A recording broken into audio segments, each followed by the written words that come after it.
In a world shrouded in the veil of the unknown and uncertainty, emerges a timeless work that has defied the bounds of time and space, the KYBALION. Written in the early 20th century by the three initiates, this book is a hermetic gem that unveils the ancestral secrets of occult philosophy. Imagine a fascinating journey through the depths of the universe, where the fundamental laws governing reality unfold before you like a map to a deeper understanding of existence.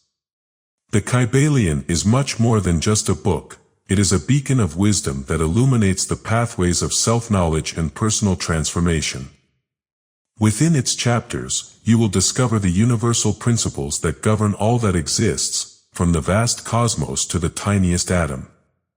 You will learn how to apply these eternal laws in your daily life to manifest your deepest desires and reach your fullest potential.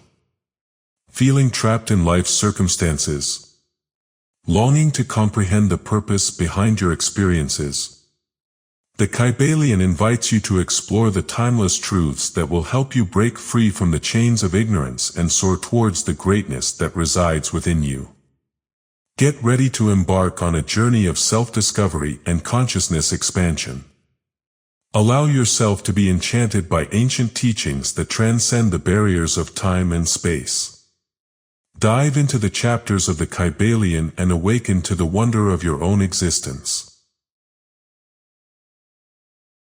The KYBALION by Three Initiates.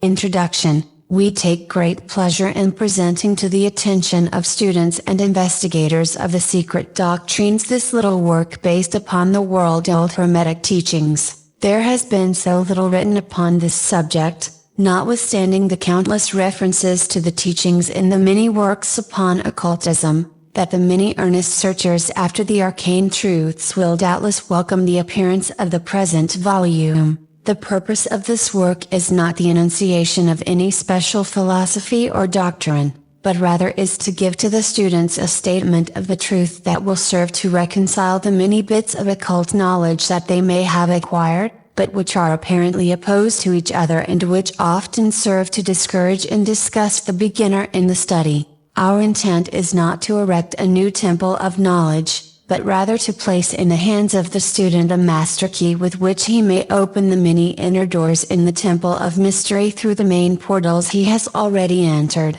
There is no portion of the occult teachings possessed by the world which have been so closely guarded as the fragments of the Hermetic teachings which have come down to us over the tens of centuries which have elapsed since the lifetime of its great founder, Hermes Trismegistus, the scribe of the gods, who dwelt in old Egypt in the days when the present race of men was in its infancy, contemporary with Abraham, and, if the legends be true, an instructor of that venerable sage. Hermes was, and is, the great central sun of occultism, whose rays have served to illumine the countless teachings which have been promulgated since his time. All the fundamental and basic teachings embedded in the esoteric teachings of every race may be traced back to Hermes. Even the most ancient teachings of India undoubtedly have their roots in the original Hermetic teachings. From the land of the Ganges many advanced occultists wandered to the land of Egypt,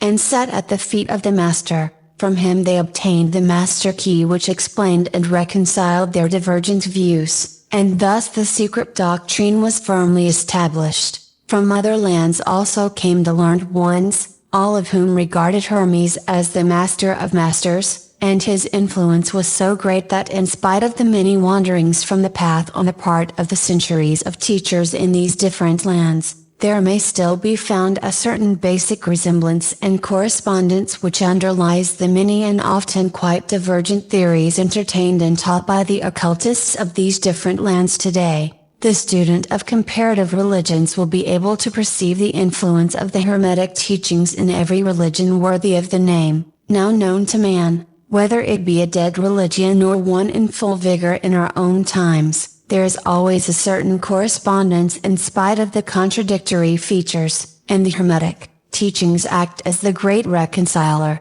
The life work of Hermes seems to have been in the direction of planting the great seed truth which has grown and blossomed in so many strange forms, rather than to establish a school of philosophy which would dominate the world's thought. But, nevertheless, the original truths taught by him have been kept intact in their original purity by a few men in each age, who, refusing great numbers of half-developed students and followers, followed the Hermetic custom and reserved their truth for the few who were ready to comprehend and master it. From lip to ear the truth has been handed down among the few. There have always been a few initiates in each generation, in the various lands of the earth, who kept alive the sacred flame of the Hermetic teachings, and such have always been willing to use their lamps to relight the lesser lamps of the outside world, when the light of truth grew dim, and clouded by reason of neglect, and when the wicks became clogged with foreign matter, there were always a few to tend faithfully the altar of the truth, upon which was kept alight the perpetual lamp of wisdom. These men devoted their lives to the labor of love which the poet has so well stated in his lines, "Oh, let not the flame die out, cherished age after age in its dark cavern, in its holy temples cherished, fed by pure ministers of love, let not the flame die out." These men have never sought popular approval, nor numbers of followers. They are indifferent to these things, for they know how few there are in each generation who are ready for the truth, or who would recognize it if it were presented to them. They reserve the strong meat for men, while others furnish the milk for babes. They reserve their pearls of wisdom for the few elect, who recognize their value and who wear them in their crowns, instead of casting them before the materialistic vulgar swine, who would trample them in the mud and mix them with their disgusting mental food. But still these men have never forgotten or overlooked the original teachings of Hermes, regarding the passing on of the words of truth to those ready to receive it, which teaching is stated in the KYBALION as follows: "Where follow the footsteps of the Master, the ears of those ready for his teaching open wide."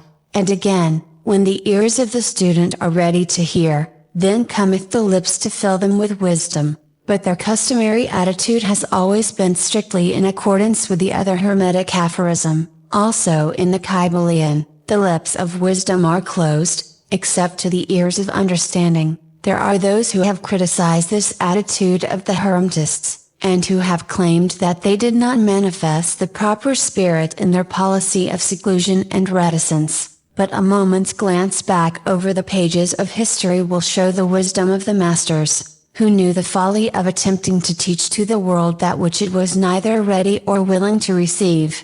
The Hermetists have never sought to be martyrs, and have, instead, sat silently aside with a pitying smile on their closed lips, while the heathen raged noisily about them in their customary amusement of putting to death and torture the honest but misguided enthusiasts who imagined that they could force upon a race of barbarians the truth capable of being understood only by the elect who had advanced along the path.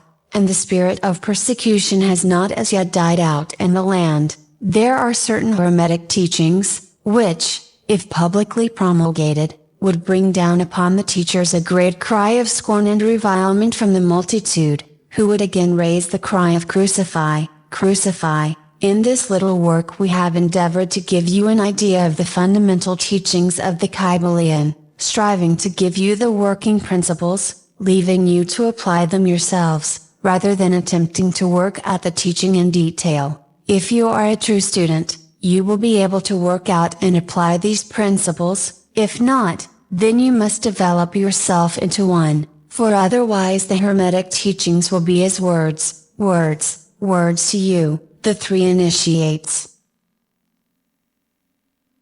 Chapter 1, The Hermetic Philosophy. The lips of wisdom are closed, except to the ears of understanding. The KYBALION. From old Egypt have come the fundamental esoteric and occult teachings which have so strongly influenced the philosophies of all races, nations and peoples. For several thousand years, Egypt, the home of the pyramids and the Sphinx, was the birthplace of the hidden wisdom and mystic teachings. From her secret doctrine all nations have borrowed: India, Persia, Chaldea, Media, China, Japan, Assyria, ancient Greece and Rome, and other ancient countries partook liberally at the feast of knowledge which the hierophants and masters of the land of Isis so freely provided for those who came prepared to partake of the great store of mystic and occult lore which the masterminds of that ancient land had gathered together. In ancient Egypt dwelt the great adepts and masters who have never been surpassed,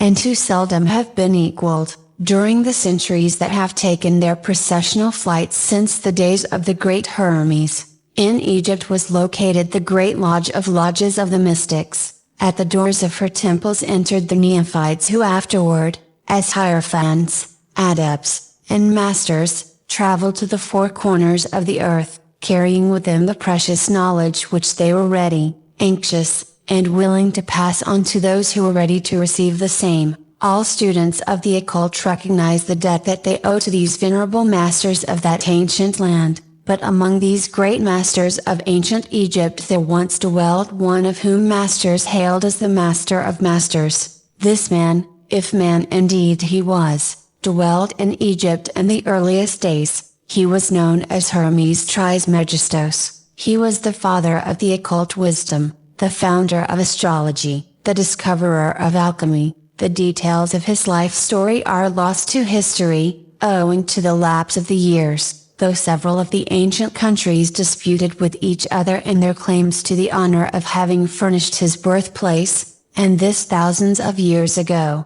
The date of his sojourn in Egypt, and that his last incarnation on this planet, is not now known, but it has been fixed at the early days of the oldest dynasties of Egypt, long before the days of Moses. The best authorities regard him as a contemporary of Abraham, and some of the Jewish traditions go so far as to claim that Abraham acquired a portion of his mystic knowledge from Hermes himself. As the years rolled by after his passing from this plane of life, tradition recording that he lived 300 years in the flesh, the Egyptians deified Hermes, and made him one of their gods, under the name of Thoth. Years after, the people of ancient Greece also made him one of their many gods, calling him Hermes, the god of wisdom. The Egyptians revered his memory for many centuries, yes, tens of centuries, calling him the scribe of the gods, and bestowing upon him,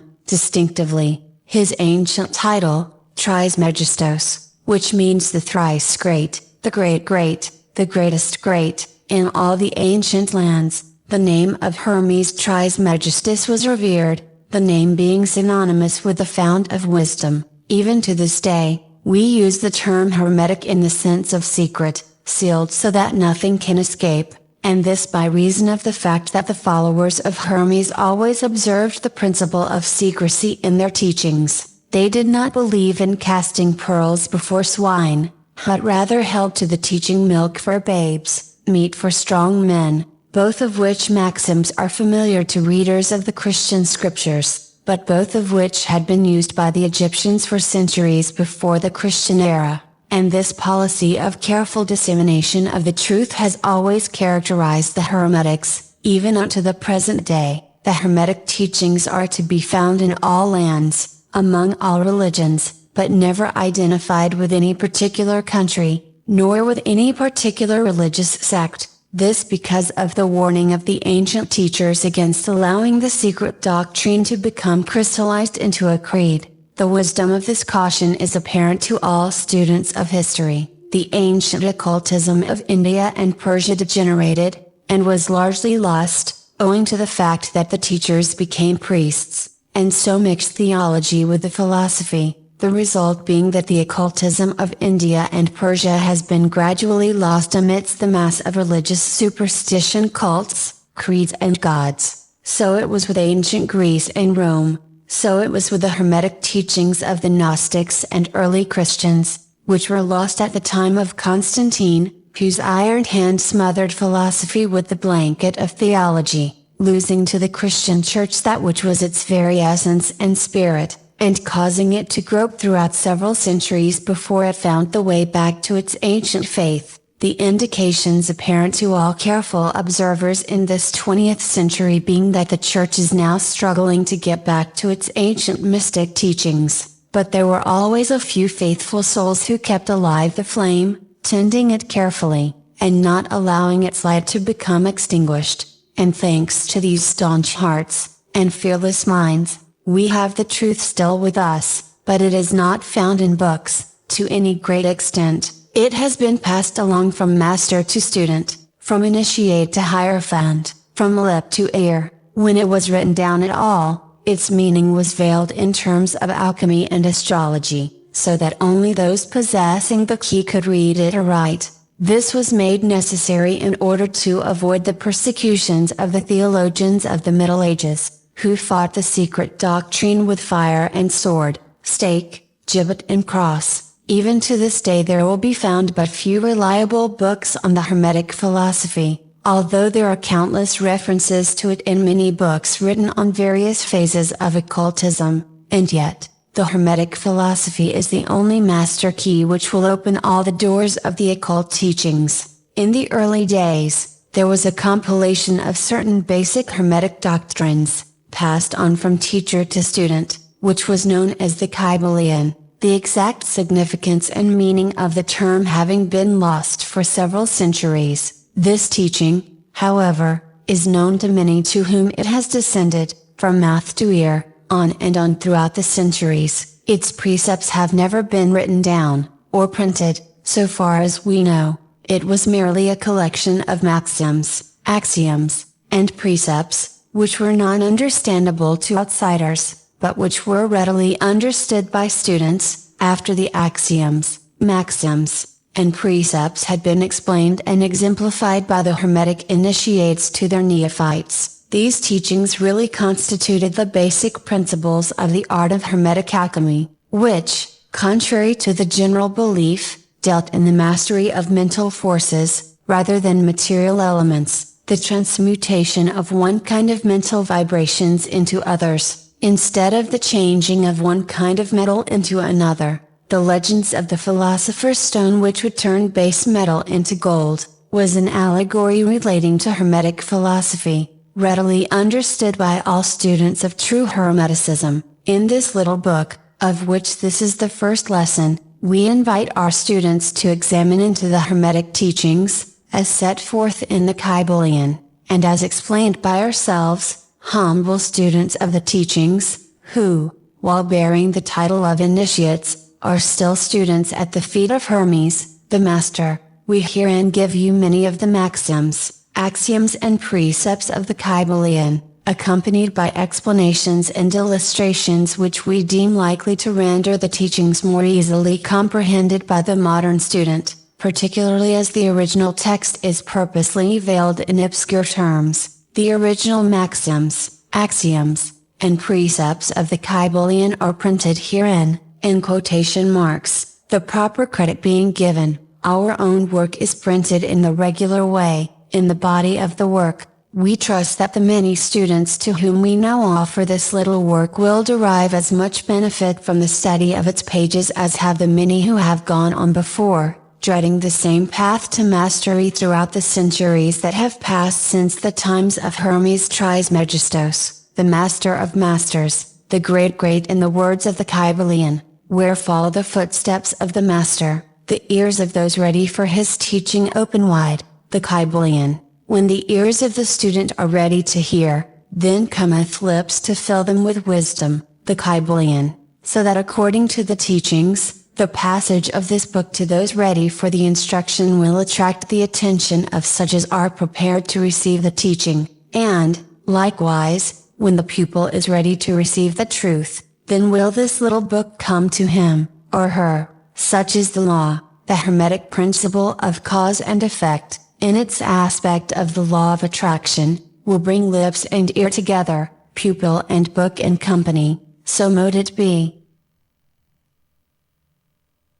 Chapter 2, The 7 Hermetic Principles. The principles of truth are 7, he who knows these, understandingly, possesses the magic key before whose touch all the doors of the temple fly open. The KYBALION, the 7 Hermetic Principles, upon which the entire Hermetic philosophy is based, are as follows: 1. The principle of mentalism. 2. The principle of correspondence. 3. The principle of vibration. 4. The principle of polarity. 5. The principle of rhythm. 6. The principle of cause and effect. 7. The principle of gender. These 7 principles will be discussed and explained as we proceed with these lessons. A short explanation of each, however, may as well be given at this point. 1.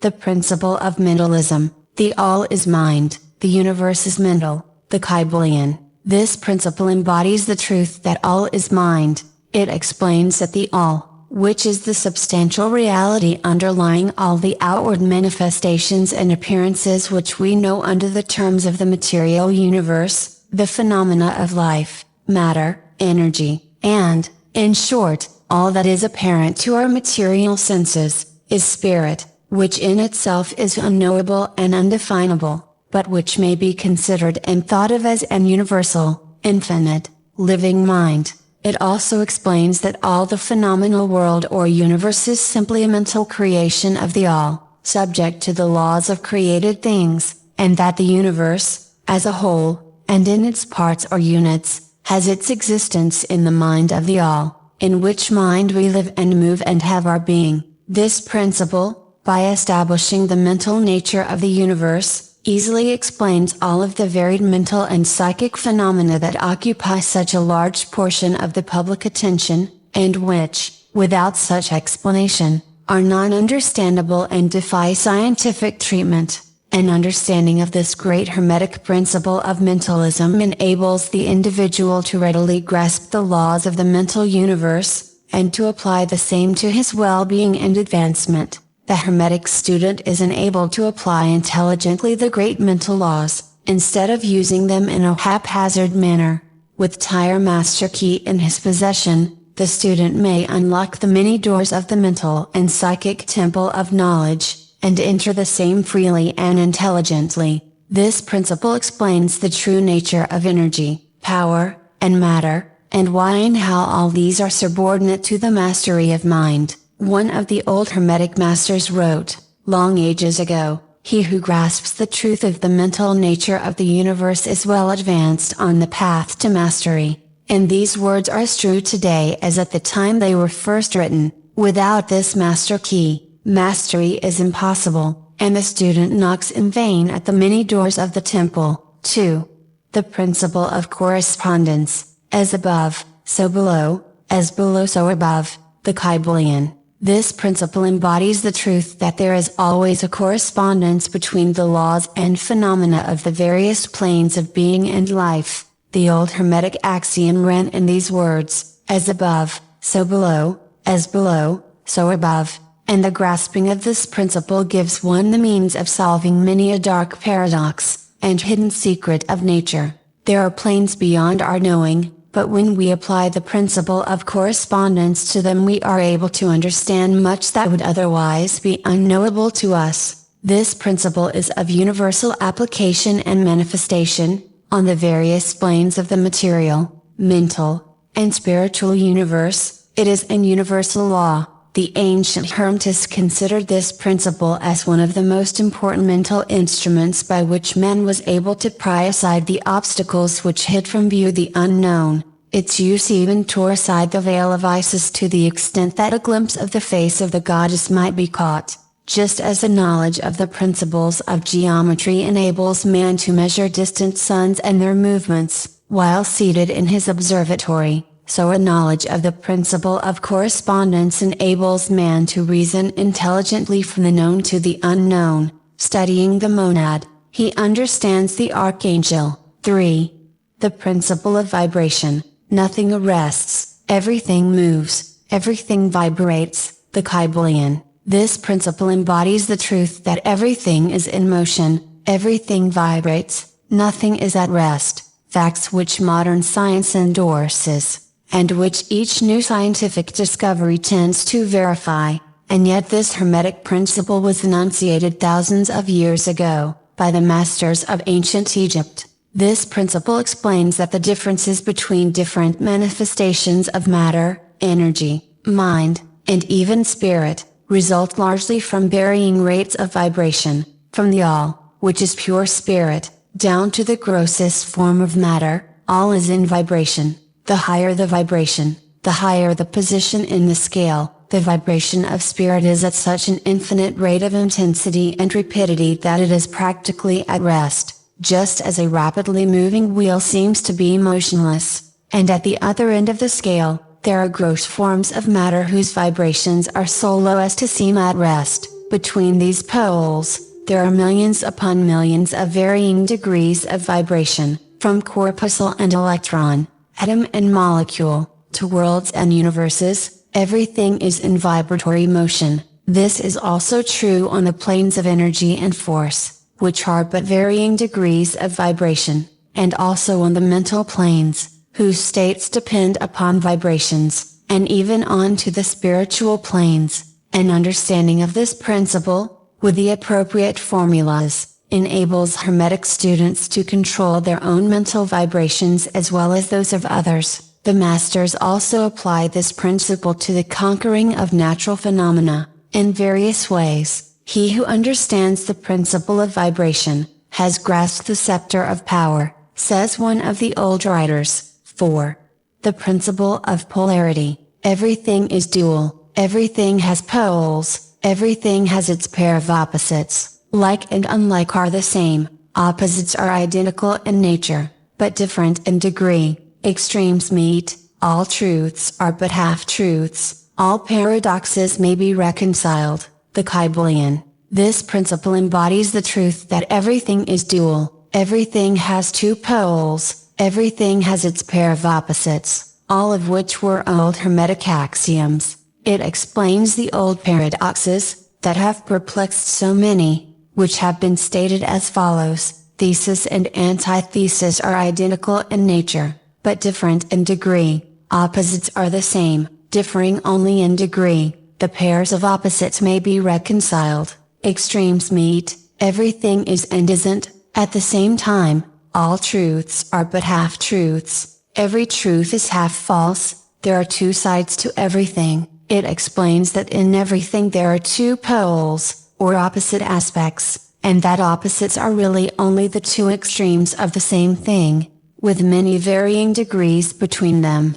To illustrate, heat and cold, although opposites, are really the same thing, the differences consisting merely of degrees of the same thing. Look at your thermometer and see if you can discover where heat terminates and cold begins. There is no such thing as absolute heat or absolute cold. The two terms heat and cold simply indicate varying degrees of the same thing. And that same thing which manifests as heat and cold is merely a form, variety, and rate of vibration. So heat and cold are simply the two poles of that which we call heat, and the phenomena attendant thereupon are manifestations of the principle of polarity. The same principle manifests in the case of light and darkness, which are the same thing, the difference consisting of varying degrees between the two poles of the phenomena. Where does darkness leave off, and light begin? What is the difference between large and small, between hard and soft, between black and white, between sharp and dull, between noise and quiet, between high and low, between positive and negative? The principle of polarity explains these paradoxes, and no other principle can supersede it. The same principle operates on the mental plane. Let us take a radical and extreme example, that of love and hate, two mental states apparently totally different, and yet there are degrees of hate and degrees of love, and a middle point in which we use the terms like or dislike, which shade into each other so gradually that sometimes we are at a loss to know whether we like or dislike or neither, and all are simply degrees of the same thing, as you will see if you will but think a moment, and, more than this, and considered of more importance by the Hermetists, it is possible to change the vibrations of hate to the vibrations of love, in one's own mind, and in the minds of others. Many of you, who read these lines, have had personal experiences of the involuntary rapid transition from love to hate, and the reverse, in your own ease and that of others,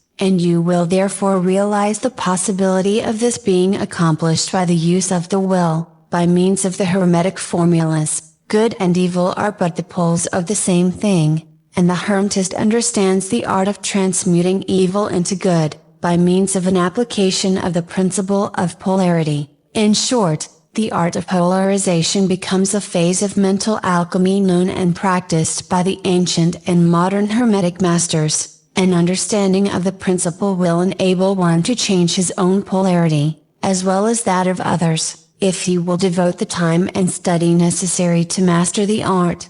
5.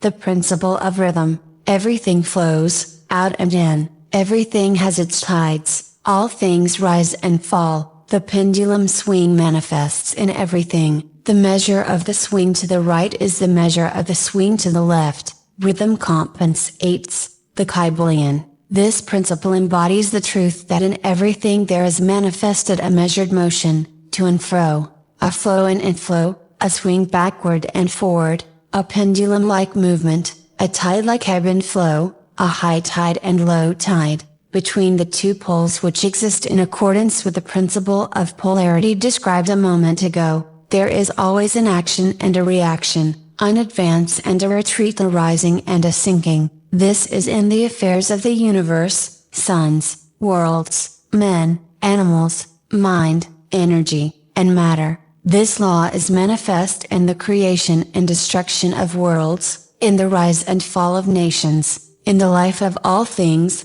and finally in the mental states of man, and it is with this latter that the Hermetists find the understanding of the principle most important. The Hermetists have grasped this principle, finding its universal application, and have also discovered certain means to overcome its effects in themselves by the use of the appropriate formulas and methods. They apply the mental law of neutralization. They cannot annul the principle, or cause it to cease its operation, but they have learned how to escape its effects upon themselves to a certain degree depending upon the mastery of the principle. They have learned how to use it, instead of being used by it. In this and similar methods, consists the art of the Hermetists. The master of Hermetics polarizes himself at the point at which he desires to rest, and then neutralizes the rhythmic swing of the pendulum which would tend to carry him to the other pole. All individuals who have attained any degree of self-mastery do this to a certain degree, more or less unconsciously, but the master does this consciously, and by the use of his will, and attains a degree of poise and mental firmness almost impossible of belief on the part of the masses who are swung backward and forward like a pendulum. This principle and that of polarity have been closely studied by the Hermetists, and the methods of counteracting, neutralizing and using them form an important part of the Hermetic mental alchemy. 6.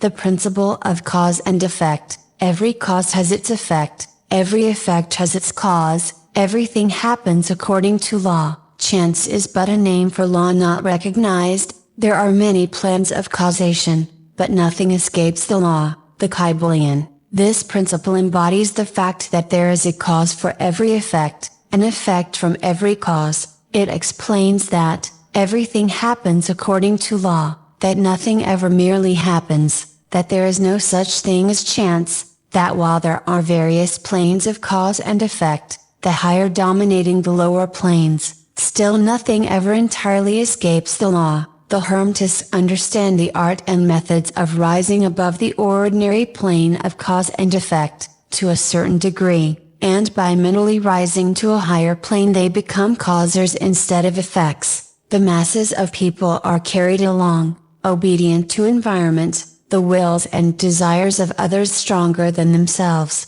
heredity, suggestion, and other outward causes moving them about like pawns on the chessboard of life. But the masters, rising to the plane above, dominate their moods, characters, qualities, and powers, as well as the environment surrounding them, and become movers instead of pawns. They help to play the game of life, instead of being played and moved about by other wills and environment. They use the principle instead of being its tools. The masters obey the causation of the higher planes, but they help to rule on their own plane. In this statement there is condensed a wealth of Hermetic knowledge, let him read who can. 7.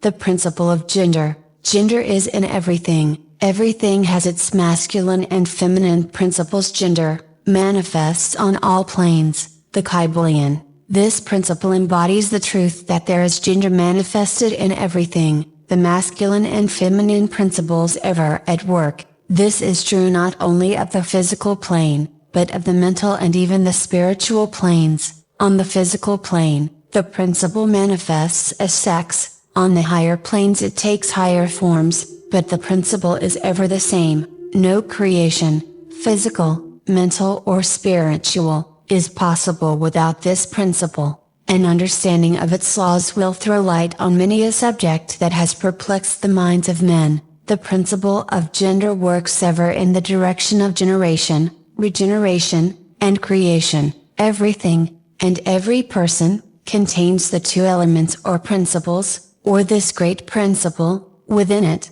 him or her. Every male thing has the female element also. Every female contains also the male principle. If you would understand the philosophy of mental and spiritual creation, generation, and regeneration, you must understand and study this Hermetic principle. It contains the solution of many mysteries of life. We caution you that this principle has no reference to the many base, pernicious and degrading lustful theories, teachings and practices, which are taught under fanciful titles, and which are a prostitution of the great natural principle of gender. Such base revivals of the ancient infamous forms of phallicism tend to ruin mind, body and soul, and the Hermetic philosophy has ever sounded the warning note against these degraded teachings which tend toward lust, licentiousness, and perversion of nature's principles.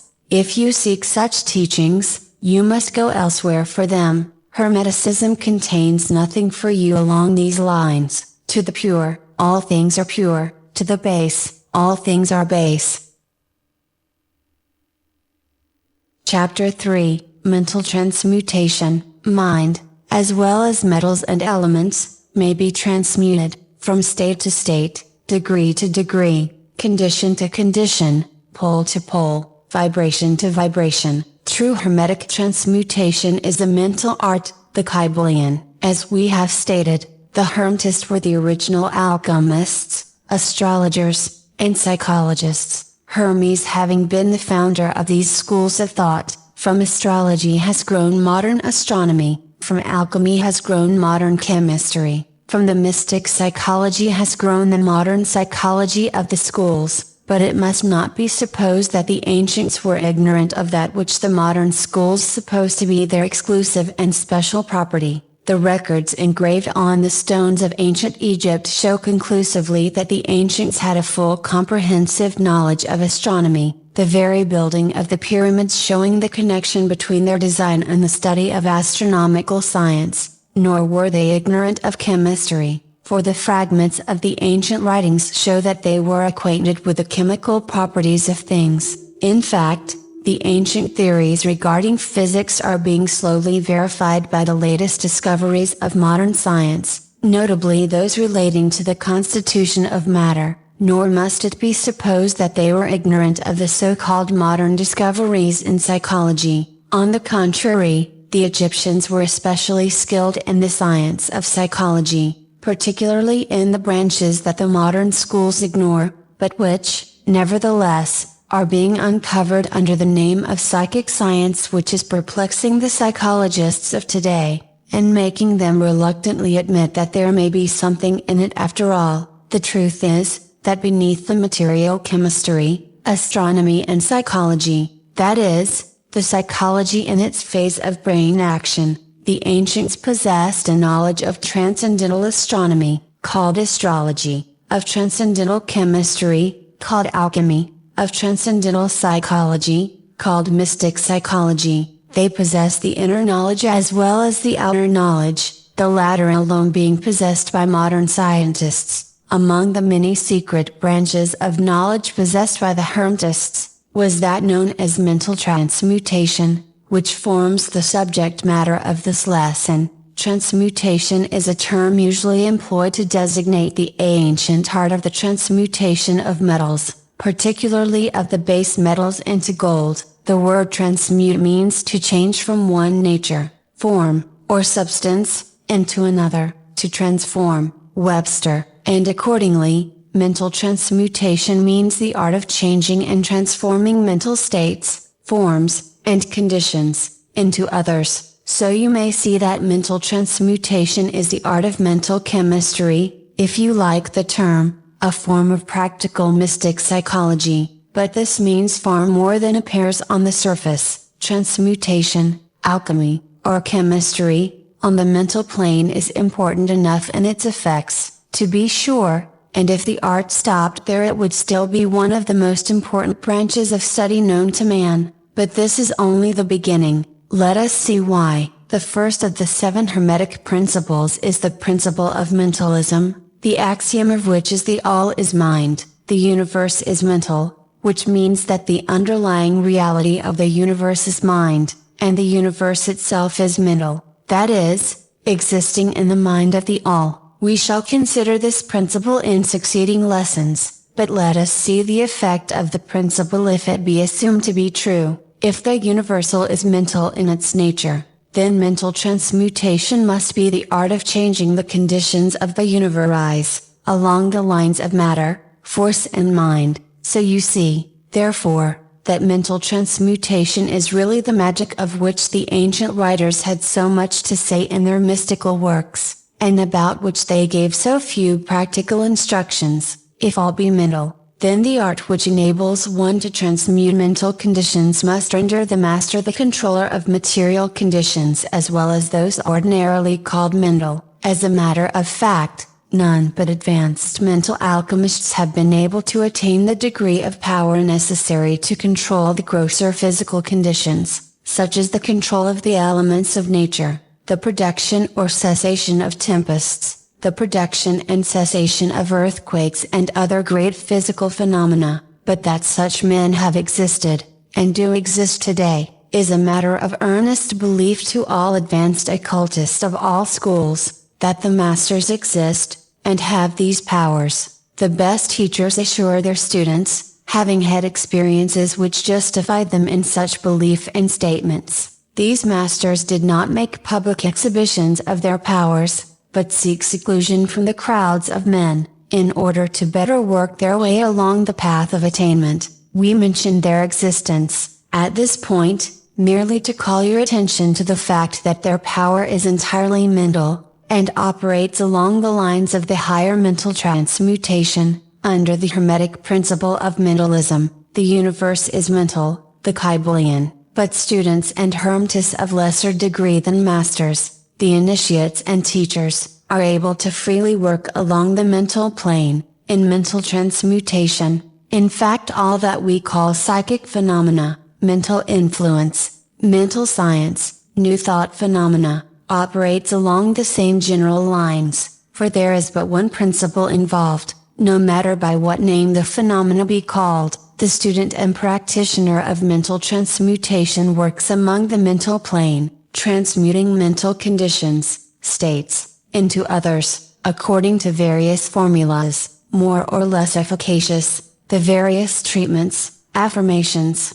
denials, of the schools of mental science are but formulas, often quite imperfect and unscientific, of the Hermetic art. The majority of modern practitioners are quite ignorant compared to the ancient masters, for they lack the fundamental knowledge upon which the work is based. Not only may the mental states of one's self be changed or transmuted by Hermetic methods, but also the states of others may be, and are, constantly transmuted in the same way, usually unconsciously, but often consciously by some understanding the laws and principles. In cases where the people affected are not informed of the principles of self-protection, and more than this, as many students and practitioners of modern mental science know, every material condition depending upon the minds of other people may be changed or transmuted in accordance with the earnest desire, will, and treatments of person desiring changed conditions of life. The public are so generally informed regarding these things at present, that we do not deem it necessary to mention the same at length, our purpose at this point being merely to show the Hermetic principle and art underlying all of these various forms of practice, good and evil, for the force can be used in opposite directions according to the Hermetic principles of polarity. In this little hook we shall state the basic principles of mental transmutation, that all who read may grasp the underlying principles, and thus possess the master key that will unlock the many doors of the principle of polarity. We shall now proceed to a consideration of the first of the Hermetic 7 principles, the principle of mentalism, in which is explained the truth that the all is mind, the universe is mental. In the words of the KYBALION, we ask the close attention, and careful study of this great principle, on the part of our students, for it is really the basic principle of the whole Hermetic philosophy, and of the Hermetic art of mental transmutation. Chapter 4, The All, Under and Back of, the Universe of Time, Space and Change, is ever to be found the substantial reality, the fundamental truth. The KYBALION, substance means, that which underlies all outward manifestations, the essence, the essential reality, the thing in itself. Substantial means, actually existing, being the essential element, being real. Reality means, the state of being real, true, enduring, valid, fixed, permanent, actual. Under and behind all outward appearances or manifestations, there must always be a substantial reality. This is the law. Man, considering the universe, of which he is a unit, sees nothing but change in matter, forces, and mental states. He sees that nothing really is, but that everything is becoming and changing. Nothing stands still, everything is being born, growing, dying. The very instant a thing reaches its height, it begins to decline. The law of rhythm is in constant operation. There is no reality, enduring quality, fixity, or substantiality in anything. Nothing is permanent but change. He sees all things evolving from other things, and resolving into other things, a constant action and reaction, inflow and outflow, building up and tearing down, creation and destruction, birth, growth and death. Nothing endures but change, and if he be a thinking man, he realizes that all of these changing things must be but outward appearances or manifestations of some underlying power, some substantial reality. All thinkers, in all lanes and in all times, have assumed the necessity for postulating the existence of this substantial reality. All philosophies worthy of the name have been based upon this thought. Men have given to this substantial reality many names. Some have called it by the term of deity, under many titles. Others have called it the infinite and eternal energy. Others have tried to call it matter, but all have acknowledged its existence. It is self-evident. It needs no argument. In these lessons we have followed the example of some of the world's greatest thinkers, both ancient and modern, the Hermetic masters, and have called this underlying power, this substantial reality, by the Hermetic name of the All, which term we consider the most comprehensive of the many terms applied by man to that which transcends names and terms. We accept and teach the view of the great Hermetic thinkers of all times, as well as of those illumined souls who have reached higher planes of being, both of whom assert that the inner nature of the All is unknowable. This must be so, for naught by the All itself can comprehend its own nature and being. The Hermetists believe and teach that the All, in itself, is and must ever be unknowable. They regard all the theories, guesses and speculations of the theologians and metaphysicians regarding the inner nature of the All, as but the childish efforts of mortal minds to grasp the secret of the infinite. Such efforts have always failed and will always fail, from the very nature of the task. One pursuing such inquiries travels around and around in a labyrinth of thought, until he is lost to all sane reasoning, action or conduct, and is utterly unfitted for the work of life. He is like the squirrel which frantically runs around and around the circling treadmill wheel of his cage, traveling ever and yet reaching nowhere, at the end a prisoner still, and standing just where he started. And still more presumptuous are those who attempt to ascribe to the All the personality, qualities, properties, characteristics and attributes of themselves, ascribing to the all the human emotions, feelings, and characteristics, even down to the pettiest qualities of mankind, such as jealousy, susceptibility to flattery and praise, desire for offerings and worship, and all the other survivals from the days of the childhood of the race. Such ideas are not worthy of grown men and women, and are rapidly being discarded. At this point, it may be proper for me to state that we make a distinction between religion and theology, between philosophy and metaphysics. Religion, to us, means that intuitional realization of the existence of the all, and one's relationship to it, while theology means the attempts of men to ascribe personality, qualities, and characteristics to it, their theories regarding its affairs, will, desires, plans, and designs, and their assumption of the office of middlemen between the all and the people. Philosophy, to us, means the inquiry after knowledge of things knowable and thinkable, while metaphysics means the attempt to carry the inquiry over and beyond the boundaries and into regions unknowable and unthinkable, and with the same tendency as that of theology, and consequently, both religion and philosophy mean to us things having roots in reality,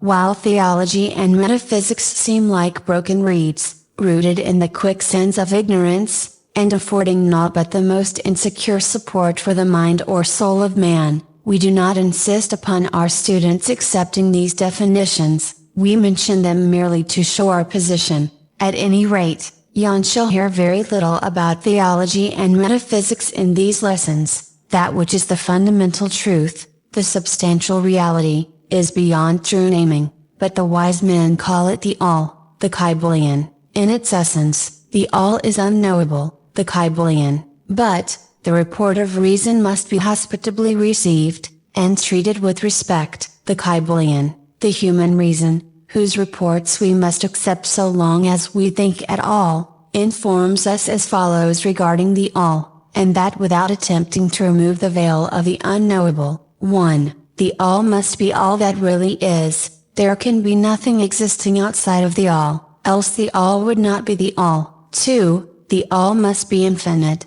for there is nothing else to define, confine, bound, limit or restrict the all. It must be infinite in time, or eternal. It must have always continuously existed, for there is nothing else to have ever created it, and something can never evolve from nothing, and if it had ever not been, even for a moment, it would not be now. It must continuously exist forever, for there is nothing to destroy it, and it can never not be, even for a moment, because something can never become nothing. It must be infinite in space, it must be everywhere, for there is no place outside of the all. It cannot be otherwise than continuous in space, without break, cessation, separation, or interruption, for there is nothing to break, separate, or interrupt its continuity, and nothing with which to fill in the gaps. It must be infinite in power, or absolute, for there is nothing to limit, restrict, restrain, confine, disturb or condition it. It is subject to no other power, for there is no other power. 3. The all must be immutable, or not subject to change in its real nature, for there is nothing to work changes upon it, nothing into which it could change, nor from which it could have changed. It cannot be added to nor subtracted from, increased nor diminished, nor become greater or lesser in any respect whatsoever. It must have always been, and must always remain, just what it is now, the all. There has never been, is not now, and never will be, anything else into which it can change. The all being infinite, absolute, eternal and unchangeable, it must follow that anything finite, changeable, fleeting, and conditioned cannot be the all, and as there is nothing outside of the all, in reality, then any and all such finite things must be as nothing in reality. Now do not become befogged, nor frightened. We are not trying to lead you into the Christian Science field under cover of Hermetic philosophy.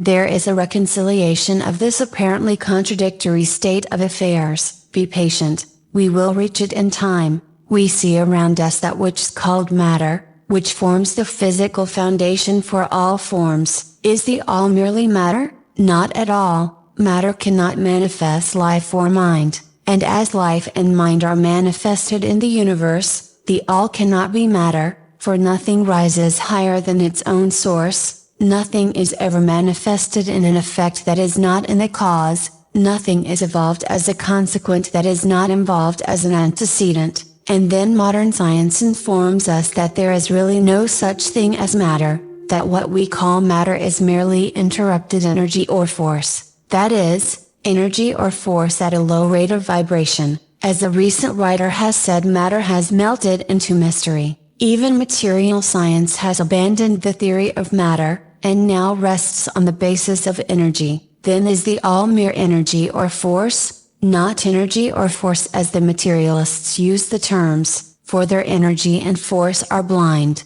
mechanical things, devoid of life or mind. Life and mind can never evolve from blind energy or force, for the reason given a moment ago. Nothing can rise higher than its source, nothing is evolved unless it is involved, nothing manifests in the effect, unless it is in the cause, and so the all cannot be mere energy or force. For, if it were, then there would be no such things as life and mind in existence, and we know better than that, for we are alive and using mind to consider this very question, and so are those who claim that energy or force is everything. What is there then higher than matter or energy that we know to be existent in the universe? Life and mind in all their varying degrees of unfoldment. Then, you ask, do you mean to tell us that the all is life and mind? Yes. And no.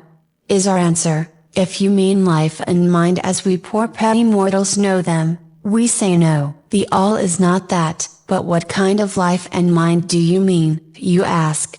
The answer is living mind, as far above that which mortals know by those words, as life and mind are higher than mechanical forces, or matter. Infinite living mind as compared to finite life and mind, we mean that which the illumined souls mean when they reverently pronounce the word, spirit. The all is infinite living mind, the illumined call it spirit.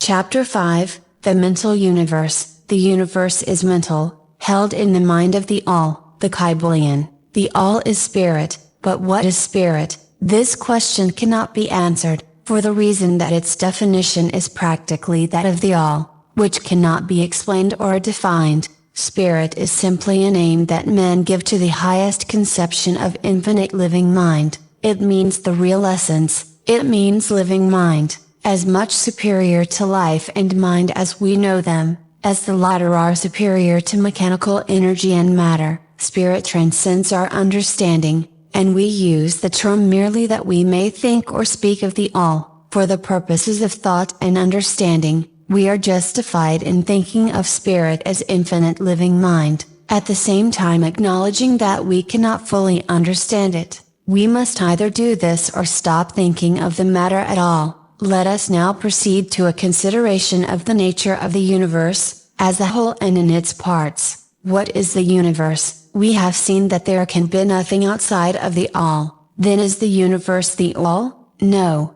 this cannot be, because the universe seems to be made up of many, and is constantly changing, and in other ways it does not measure up to the ideas that we are compelled to accept regarding the all, as stated in our last lesson.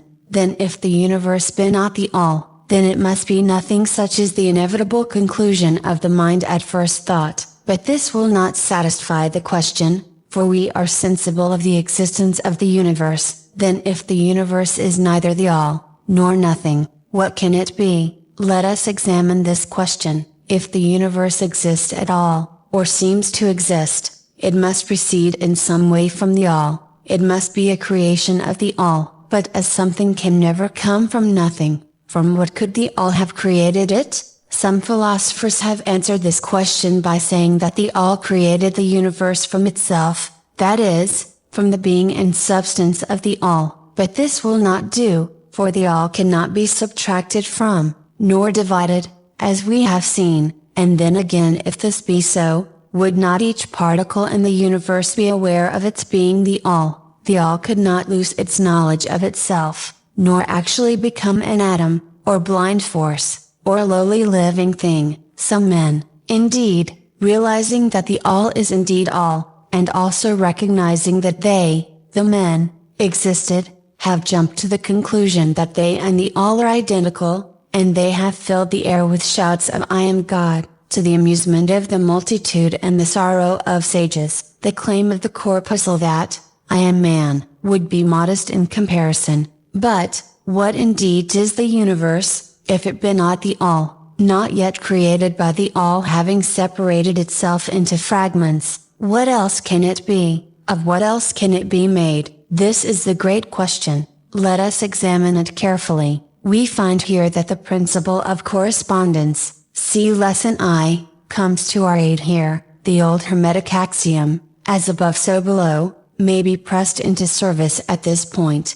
Let us endeavor to get a glimpse of the workings on higher planes by examining those on our own. The principle of correspondence must apply to this as well as to other problems. Let us see, on his own plan of being, how does man create? Well, first, he may create by making something out of outside materials, but this will not do, for there are no materials outside of the all with which it may create. Well, then, secondly, man procreates or reproduces his kind by the process of begetting, which is self-multiplication accomplished by transferring a portion of his substance to his offspring. But this will not do, because the all cannot transfer or subtract a portion of itself, nor can it reproduce or multiply itself. In the first place there would be a taking away, and in the second case a multiplication or addition to the all, both thoughts being an absurdity. Is there no third way in which man creates? Yes, there is. He creates mentally, and in so doing he uses no outside materials, nor does he reproduce himself, and yet his spirit pervades the mental creation. Following the principle of correspondence, we are justified in considering that the all creates the universe mentally, in a manner akin to the process whereby man creates mental images, and, here is where the report of reason tallies precisely with the report of the illumined, as shown by their teachings and writings. Such are the teachings of the wise men, such was the teaching of Hermes. The all can create in no other way except mentally, without either using material, and there is none to use, or else reproducing itself, which is also impossible. There is no escape from this conclusion of the reason, which, as we have said, agrees with the highest teachings of the illumined. Just as you, student, may create a universe of your own in your mentality, so does the all create universes in its own mentality, but your universe is the mental creation of a finite mind, whereas that of the all is the creation of an infinite. The two are similar in kind, but infinitely different in degree. We shall examine more closely into the process of creation and manifestation, as we proceed, but this is the point to fix in your minds at this stage. The universe, and all it contains, is a mental creation of the all. Verily, indeed, all is mind. The all creates in its infinite mind countless universes, which exist for eons of time, and yet, to the all, the creation, development, decline and death of a million universes is as the time of the twinkling of an eye. The KYBALION, the infinite mind of the all is the womb of universes. The KYBALION, the principle of gender, see lesson 1. And other lessons to follow, is manifested on all planes of life, material, mental and spiritual. But, as we have said before, gender does not mean sex. Sex is merely a material manifestation of gender. Gender means relating to generation or creation, and wherever anything is generated or created, on any plane, the principle of gender must be manifested, and this is true even in the creation of universes. Now do not jump to the conclusion that we are teaching that there is a male and female God, or creator. That idea is merely a distortion of the ancient teachings on the subject. The true teaching is that the all, in itself, is above gender, as it is above every other law, including those of time and space. It is the law, from which the laws proceed, and it is not subject to them. But when the all manifests on the plane of generation or creation, then it acts according to law and principle, for it is moving on a lower plane of being, and consequently it manifests the principle of gender, in its masculine and feminine aspects, on the mental plane. Of course, this idea may seem startling to some of you who hear it for the first time, but you have all really passively accepted it in your everyday conceptions. You speak of the fatherhood of God, and the motherhood of nature, of God, the Divine Father, and nature the universal mother, and have thus instinctively acknowledged the principle of gender in the universe. Is this not so?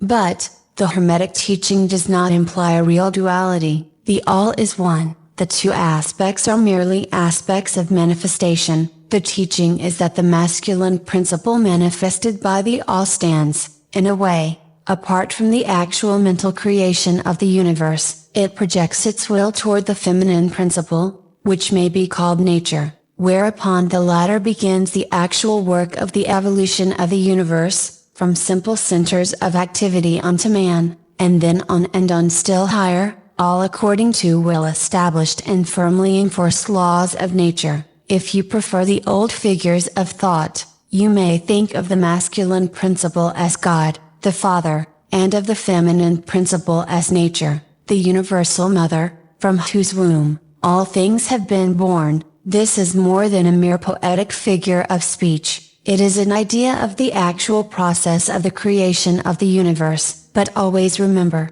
that the all is but one, and that in its infinite mind the universe is generated, created and exists. It may help you to get the proper idea, if you will apply the law of correspondence to yourself, and your own mind. You know that the part of you which you call I, in a sense, stands apart and witnesses the creation of mental images in your own mind. The part of your mind in which the mental generation is accomplished may be called the me in distinction from the I which stands apart and witnesses and examines the thoughts, ideas and images of the me, as above, so below, remember, and the phenomena of one plane may be employed to solve the riddles of higher or lower planes. Is it any wonder that you, the child, feel that instinctive reverence for the all, which feeling we call religion, that respect, and reverence for the Father mind? Is it any wonder that, when you consider the works and wonders of nature, you are overcome with a mighty feeling which has its roots away down in your inmost being? It is the mother mind that you are pressing close up to, like a babe to the breast. Do not make the mistake of supposing that the little world you see around you, the earth, which is a mere grain of dust in the universe, is the universe itself. There are millions upon millions of such worlds, and greater, and there are millions of such universes in existence within the infinite mind of the all, and even in our own little solar system there are regions and planes of life far higher than ours, and beings compared to which we earthbound mortals are as the slimy life forms that dwell on the ocean's bed when compared to man. There are beings with powers and attributes higher than man has ever dreamed of the gods possessing, and yet these beings were once as you, and still lower, and you will be even as they, and still higher, in time, for such is the destiny of man as reported by the illumined,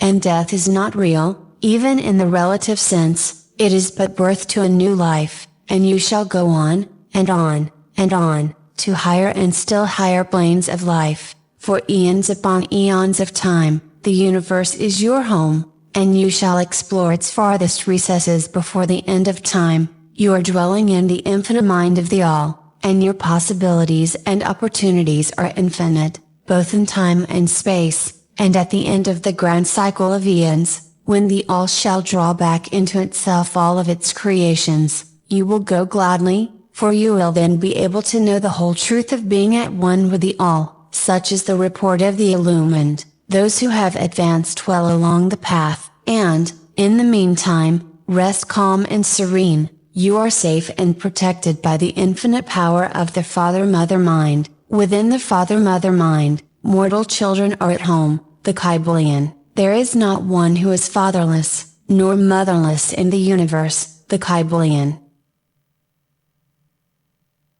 Chapter 6, The Divine Paradox, the Half-Wise. Recognizing the comparative unreality of the universe, imagine that they may defy its laws. Such are vain and presumptuous fools, and they are broken against the rocks and torn asunder by the elements by reason of their folly. The truly wise, knowing the nature of the universe, use law against laws, the higher against the lower, and by the art of alchemy transmute that which is undesirable into that which is worthy, and thus triumph. Mastery consists not in abnormal dreams, visions and fantastic imaginings or living, but in using the higher forces against the lower, escaping the pains of the lower planes by vibrating on the higher. Transmutation, not presumptuous denial, is the weapon of the master, the KYBALION. This is the paradox of the universe, resulting from the principle of polarity which manifests when the all begins to create.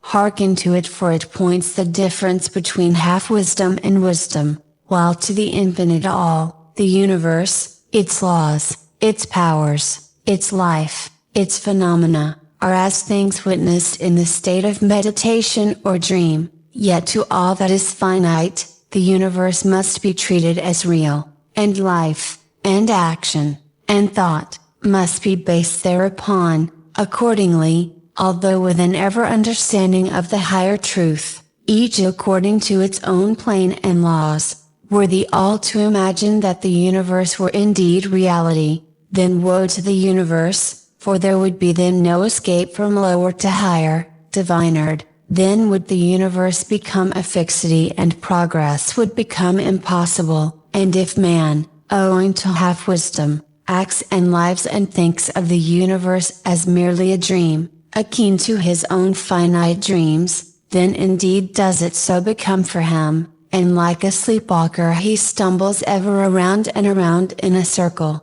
making no progress, and being forced into an awakening at last by his falling bruised and bleeding over the natural laws which he ignored. Keep your mind ever on the star, but let your eyes watch over your footsteps, lest you fall into the mire by reason of your upward gaze. Remember the divine paradox, that while the universe is not, still light he is. Remember ever the two poles of truth, the absolute and the relative. Beware of half-truths. What Hermetists know as the law of paradox is an aspect of the principle of polarity. The Hermetic writings are filled with references to the appearance of the paradox in the consideration of the problems of life and being. The teachers are constantly warning their students against the error of omitting the other side of any question, and their warnings are particularly directed to the problems of the absolute and the relative,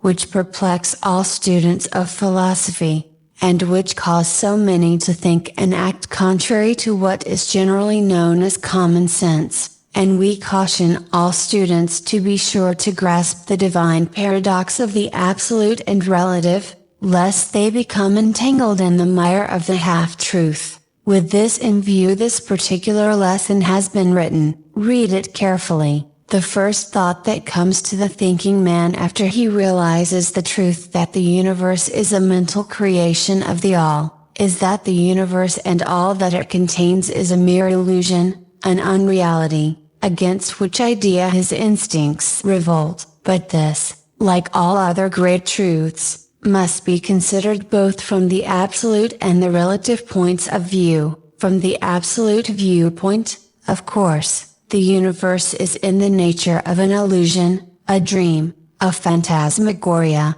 as compared to the all in itself. We recognize this even in our ordinary view, for we speak of the world as a fleeting show that comes and goes, is born and dies, for the element of impermanence and change, finiteness and unsubstantiality, must ever be connected with the idea of a created universe when it is contrasted with the idea of the all. No matter what may be our beliefs concerning the nature of both, philosopher, metaphysician, scientist and theologian all agree upon this idea, and the thought is found in all forms of philosophical thought and religious conceptions, as well as in the theories of the respective schools of metaphysics and theology. So, the Hermetic teachings did not preach the unsubstantiality of the universe in any stronger terms than those more familiar to you, although their presentation of the subject may seem somewhat more startling. Anything that has a beginning and an ending must be, in a sense, unreal and untrue,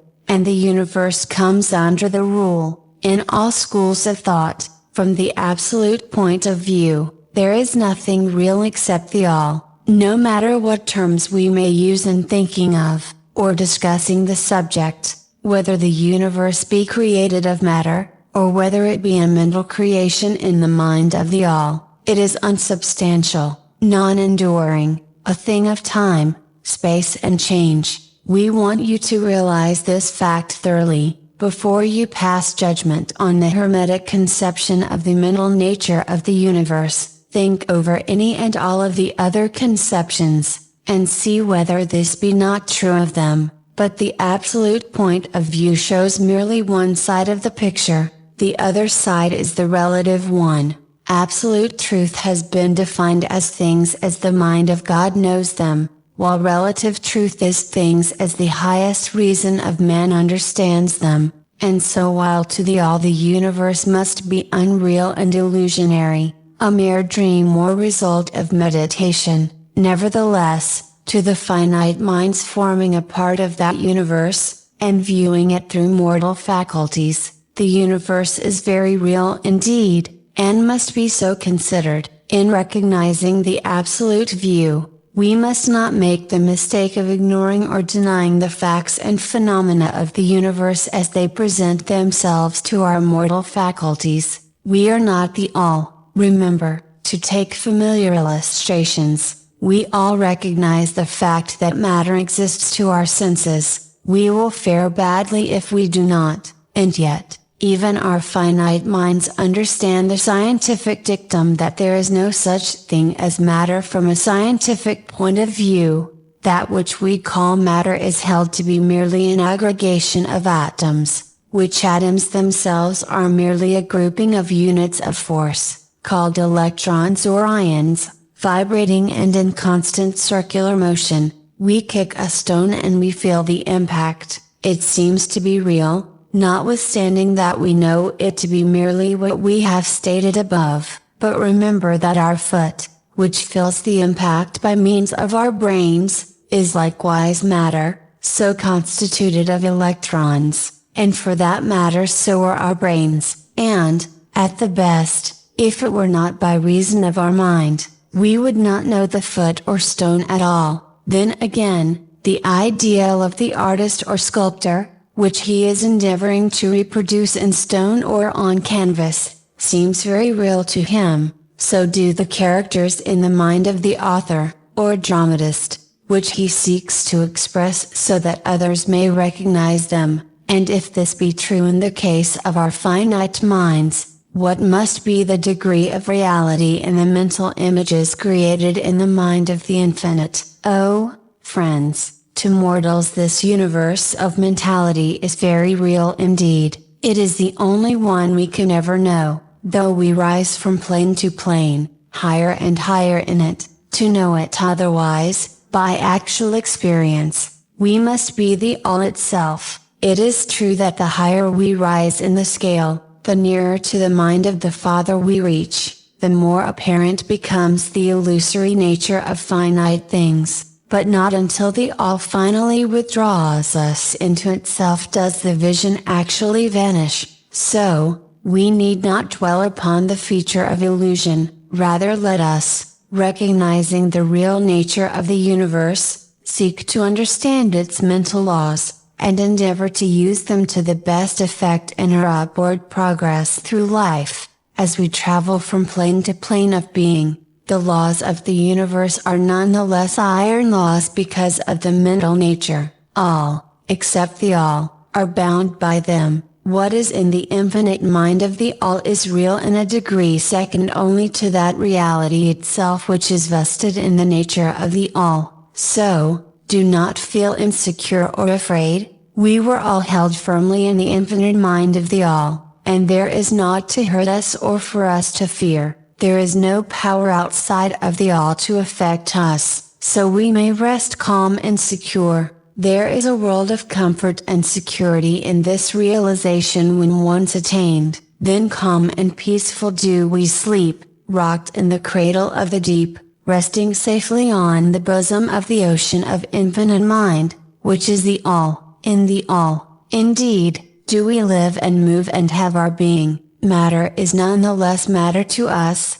while we dwell on the plane of matter, although we know it to be merely an aggregation of electrons, or particles of force, vibrating rapidly and gyrating around each other in the formations of atoms, the atoms in turn vibrating and gyrating, forming molecules, which latter in turn form larger masses of matter. Nor does matter become less matter, when we follow the inquiry still further, and learn from the Hermetic teachings, that the force of which the electrons are but units is merely a manifestation of the mind of Ta-La, and like all else in the universe is purely mental in its nature, while on the plane of matter, we must recognize its phenomena. We may control matter, as all masters of higher or lesser degree do, but we do so by applying the higher forces. We commit a folly when we attempt to deny the existence of matter in the relative aspect. We may deny its mastery over us, and rightly so, but we should not attempt to ignore it in its relative aspect, at least so long as we dwell upon its plane.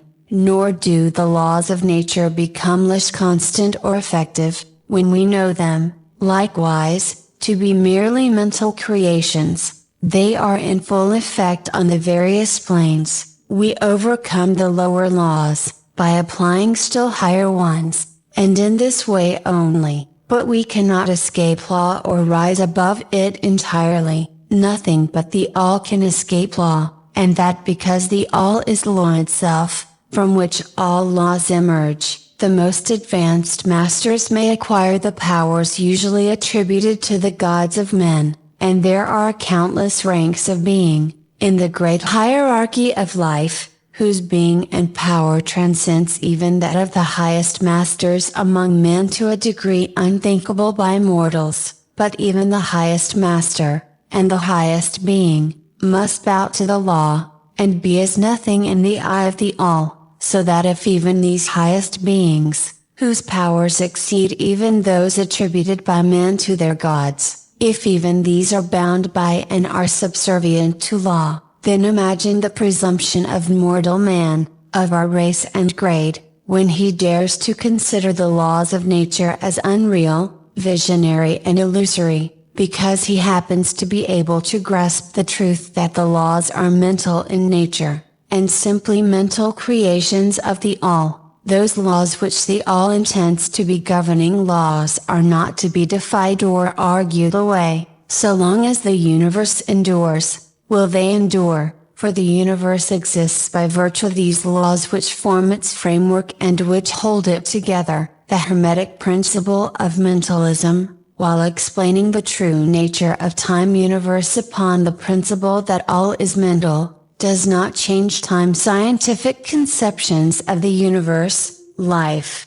or evolution. In fact, science merely corroborates the Hermetic teachings. The latter merely teaches that the nature of the universe is mental, while modern science has taught that it is material, or, of late, that it is energy at the last analysis. The Hermetic teachings have no fault to find with Herbert Spencer's basic principle, which postulates the existence of an infinite and eternal energy, from which all things proceed. In fact, the Hermetics recognize in Spencer's philosophy the highest outside statement of the workings of the natural laws that have ever been promulgated, and they believe Spencer to have been a reincarnation of an ancient philosopher who dwelt in ancient Egypt thousands of years ago, and who later incarnated as Heraclitus, the Grecian philosopher who lived 500 years before Christ. and they regard his statement of the infinite and eternal energy as directly in the line of the Hermetic teachings, always with the addition of their own doctrine that his energy is the energy of the mind of the all. With the master key of the Hermetic philosophy,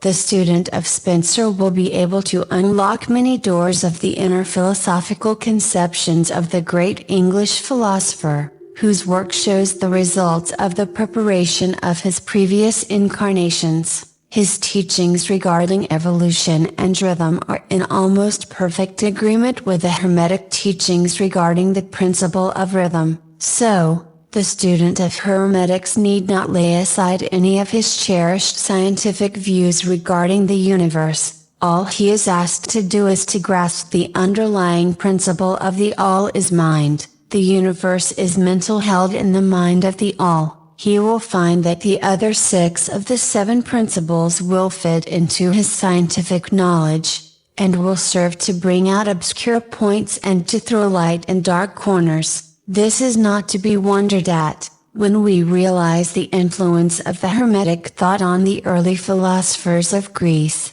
upon whose foundations of thought the theories of modern science largely rest. The acceptance of the first Hermetic principle, mentalism, is the only great point of difference between modern science and Hermetic students, and science is gradually moving toward the Hermetic position in its groping in the dark for a way out of the labyrinth into which it has wandered in its search for reality. The purpose of this lesson is to impress upon the minds of our students the fact that, to all intents and purposes, the universe and its laws, and its phenomena are just as real, so far as man is concerned, as they would be under the hypotheses of materialism or energism. Under any hypothesis, the universe in its outer aspect is changing, ever-flowing, and transitory, and therefore devoid of substantiality and reality.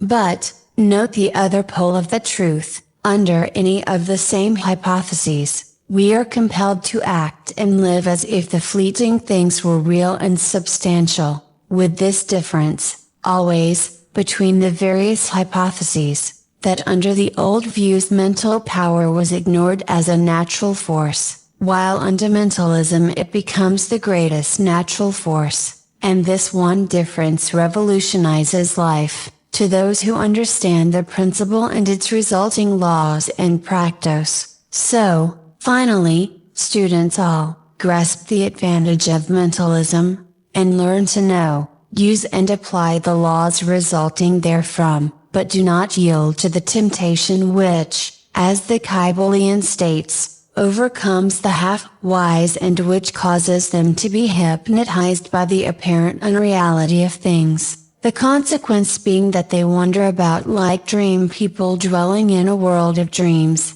ignoring the practical work and life of man. The end being that they are broken against the rocks and torn asunder by the elements, by reason of their folly. Rather follow the example of the wise, which the same authority states, use law against laws, the higher against the lower, and by the art of alchemy transmute that which is undesirable into that which is worthy, and thus triumph. Following the authority, let us avoid the half-wisdom, which is folly, which ignores the truth that, mastery consists not in abnormal dreams, visions, and fantastic imaginings or living, but in using the higher forces against the lower, escaping the pains of the lower planes by vibrating on the higher. Remember always, student, that transmutation, not presumptuous denial, is the weapon of the master. The above quotations are from the KYBALION,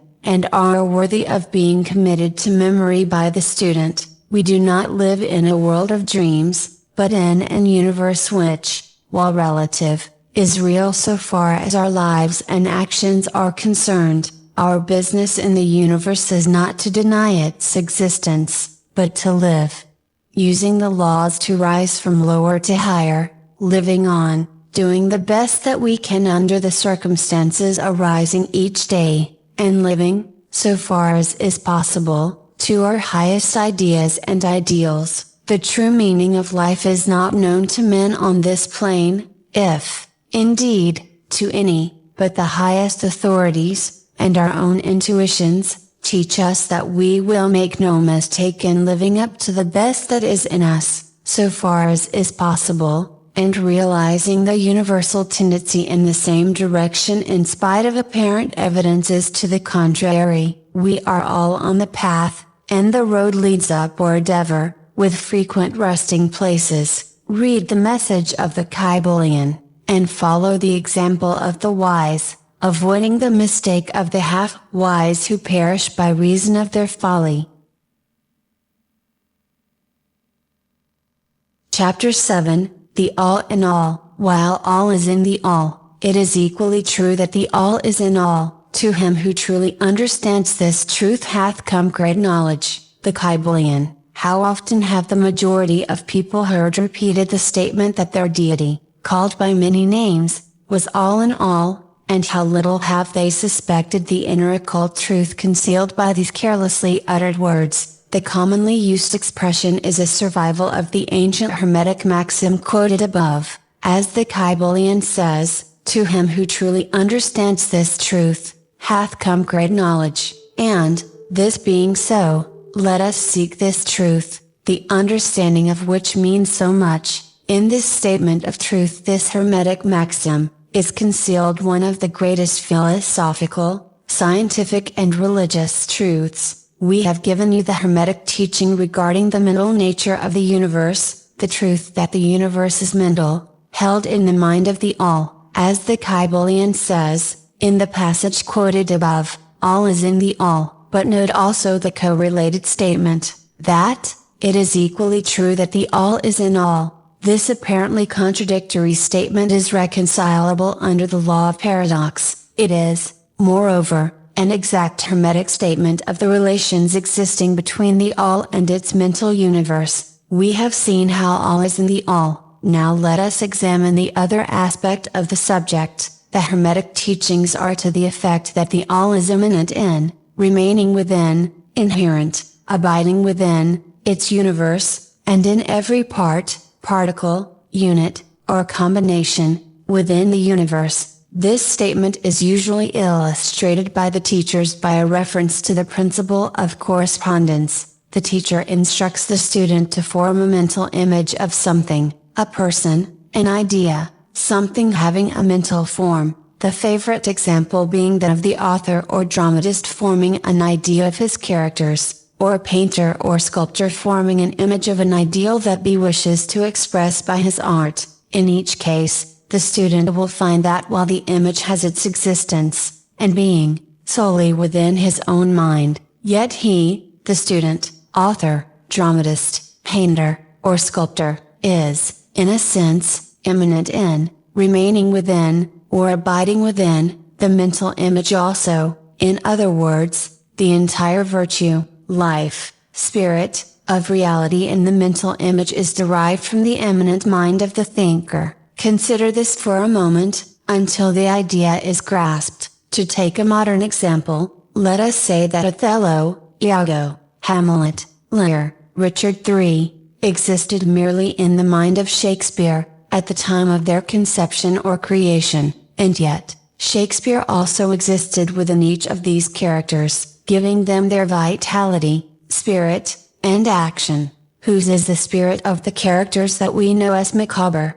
Oliver Twist, Uriah Heep? Is it Dickens, or have each of these characters a personal spirit, independent of their creator? Have the Venus of Medici, the Sistine Madonna, the Apollo Belvedere, spirits and reality of their own, or do they represent the spiritual and mental power of their creators? The law of paradox explains that both propositions are true. Viewed from the proper viewpoints, Micawber is both Micawber, and yet Dickens, and, again, while Micawber may be said to be Dickens, yet Dickens is not identical with Micawber. Man, like Micawber, may exclaim, "The spirit of my creator is inherent within me, and yet I am not he." How different this from the shocking half-truths so vociferously announced by certain of the half-wise, who fill the air with their raucous cries of, "I am God." Imagine poor Macabre, or the snaky Rye Heap, crying, "I am Dickens," or some of the lowly clods in one of Shakespeare's plays, grandiloquently announcing that, "I am Shakespeare." The all is in the earthworm, and yet the earthworm is far from being the all, and still the wonder remains, that though the earthworm exists merely as a lowly thing, creative and having its being solely within the mind of the all, yet the all is immanent in the earthworm, and in the particles that go to make up the earthworm. Can there be any greater mystery than this of all in the all, and the all in all? The student will, of course, realize that the illustrations given above are necessarily imperfect and inadequate, for they represent the creation of mental images and finite minds, while the universe is a creation of infinite mind, and the difference between the two poles separates them, and yet it is merely a matter of degree. The same principle is in operation. The principle of correspondence manifests in each, as above, so below, as below, so above, and, in the degree that man realizes the existence of the indwelling spirit immanent within his being, so will he rise in the spiritual scale of life. This is what spiritual development means, the recognition, realization, and manifestation of the spirit within us. Try to remember this last definition, that of spiritual development. It contains the truth of true religion. There are many planes of being, many subplanes of life, many degrees of existence in the universe, and all depend upon the advancement of beings in the scale, of which scale the lowest point is the grossest matter, the highest being separated only by the thinnest division from the spirit of the all, and, upward and onward along this scale of life, everything is moving, all are on the path, whose end is the all progress is a returning home, all is upward and onward, in spite of all seemingly contradictory appearances. Such is the message of the illumined. The Hermetic teachings concerning the process of the mental creation of the universe, are that at the beginning of the creative cycle, the all, in its aspect of being, projects its will toward its aspect of becoming, and the process of creation begins. It is taught that the process consists of the lowering of vibration until a very low degree of vibratory energy is reached, at which point the grossest possible form of matter is manifested. This process is called the stage of involution, in which the all becomes involved, or wrapped up, in its creation. This process is believed by the Hermetists to have a correspondence to the mental process of an artist, writer, or inventor, who becomes so wrapped up in his mental creation as to almost forget his own existence, and who, for the time being, almost lives in his creation. If instead of wrapped we use the word wrapped,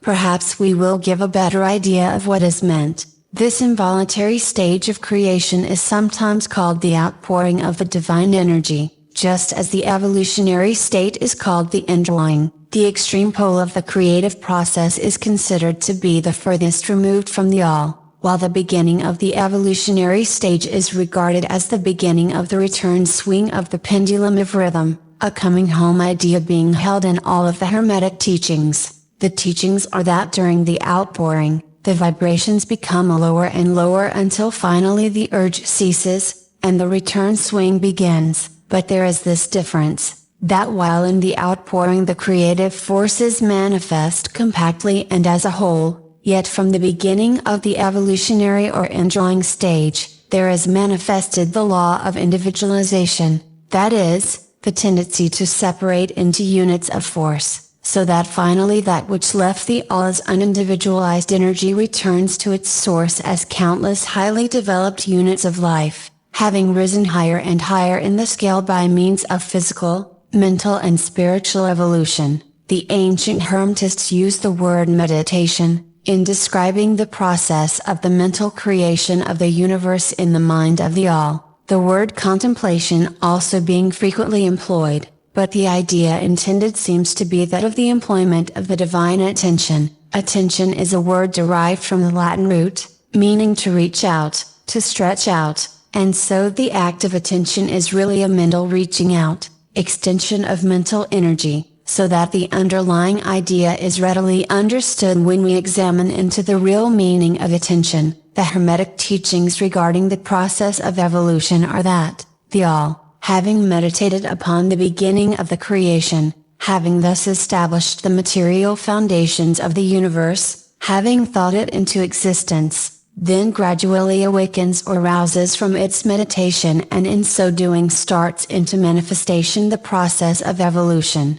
on the material, mental and spiritual planes, successively and in order. Thus the upward movement begins, and all begins to move spiritward, matter becomes less gross, the units spring into being, the combinations begin to form, life appears and manifests in higher and higher forms, and mind becomes more and more in evidence, the vibrations constantly becoming higher. In short, the entire process of evolution, in all of its phases, begins, and proceeds according to the established laws of the underlying process. All of this occupies eons upon eons of man's time, each eon containing countless millions of years, but yet the illumined inform us that the entire creation, including involution and evolution, of an universe, is but as the twinkle of the eye to the All. At the end of countless cycles of eons of time, the All withdraws its attention, its contemplation and meditation of the universe, for the great work is finished, and all is withdrawn into the All from which it emerged. But mystery of mysteries, the spirit of each soul is not annihilated, but is infinitely expanded, the created and the Creator are merged, such is the report of the illumined. The above illustration of the meditation, and subsequent awakening from meditation, of the All, is of course but an attempt of the teachers to describe the infinite process by a finite example, and, yet, as below, so above, the difference is merely in degree, and just as the All arouses itself from the meditation upon the universe, so does man, in time, cease from manifesting upon the material plane, and withdraws himself more and more into the indwelling spirit, which is indeed the divine ego. There is one more matter of which we desire to speak in this lesson, and that comes very near to an invasion of the metaphysical field of speculation, although our purpose is merely to show the futility of such speculation. We allude to the question which inevitably comes to the mind of all thinkers who have ventured to seek the truth. The question is, why does the All create universes? The question may be asked in different forms, but the above is the gist of the inquiry. Men have striven hard to answer this question, but still there is no answer worthy of the name. Some have imagined that the All had something to gain by it, but this is absurd, for what could the All gain that it did not already possess? Others have sought the answer in the idea that the All wished something to love, and others that it created for pleasure, or amusement, or because it was lonely, or to manifest its power, all puerile explanations and ideas, belonging to the childish period of thought. Others have sought to explain the mystery by assuming that the All found itself compelled to create, by reason of its own internal nature, its creative instinct. This idea is in advance of the others, but its weak point lies in the idea of the All being compelled by anything, internal or external. If its internal nature, or creative instinct, compelled it to do anything, then the internal nature or creative instinct would be the absolute, instead of the All, and so accordingly that part of the proposition falls, and, yet, the All does create and manifest, and seems to find some kind of satisfaction in so doing, and it is difficult to escape the conclusion that in some infinite degree it must have what would correspond to an inner nature, or creative instinct, in man, with correspondingly infinite desire and will. It could not act unless it willed to act, and it would not will to act, unless it desired to act, and it would not desire to act unless it obtained some satisfaction thereby,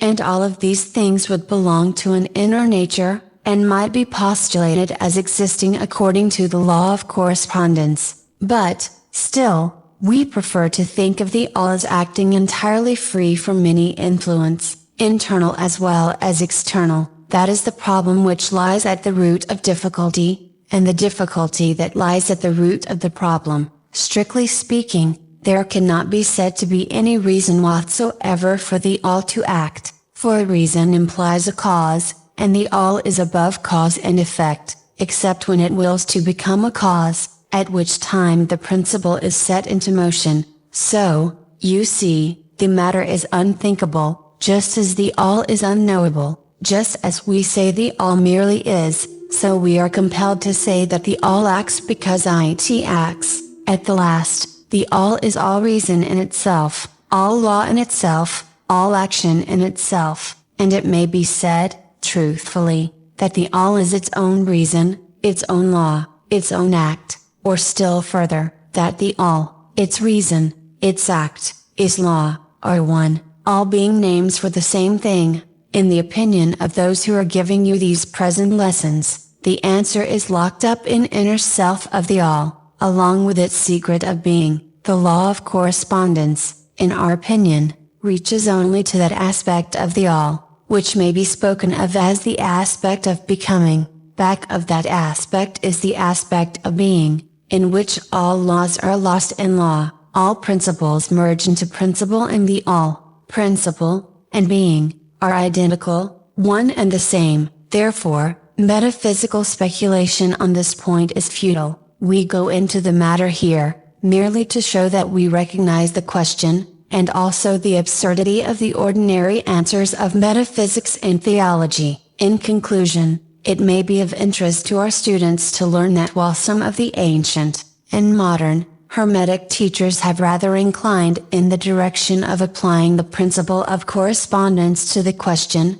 with the result of the inner nature conclusion, still the legends have it that Hermes, the Great, when asked this question by his advanced students, answered them by pressing his lips tightly together and saying not a word, indicating that there was no answer. But, then, he may have intended to apply the axiom of his philosophy, that the lips of wisdom are closed, except to the ears of understanding, believing that even his advanced students did not possess the understanding which entitled them to the teaching. At any rate, if Hermes possessed the secret, he failed to impart it, and so far as the world is concerned the lips of Hermes are closed regarding it, and where the great Hermes hesitated to speak, what mortal may dare to teach? But, remember, that whatever be the answer to this problem, if indeed there be an answer, the truth remains that, while all is in the all, it is equally true that the all is in all. The teaching on this point is emphatic, and,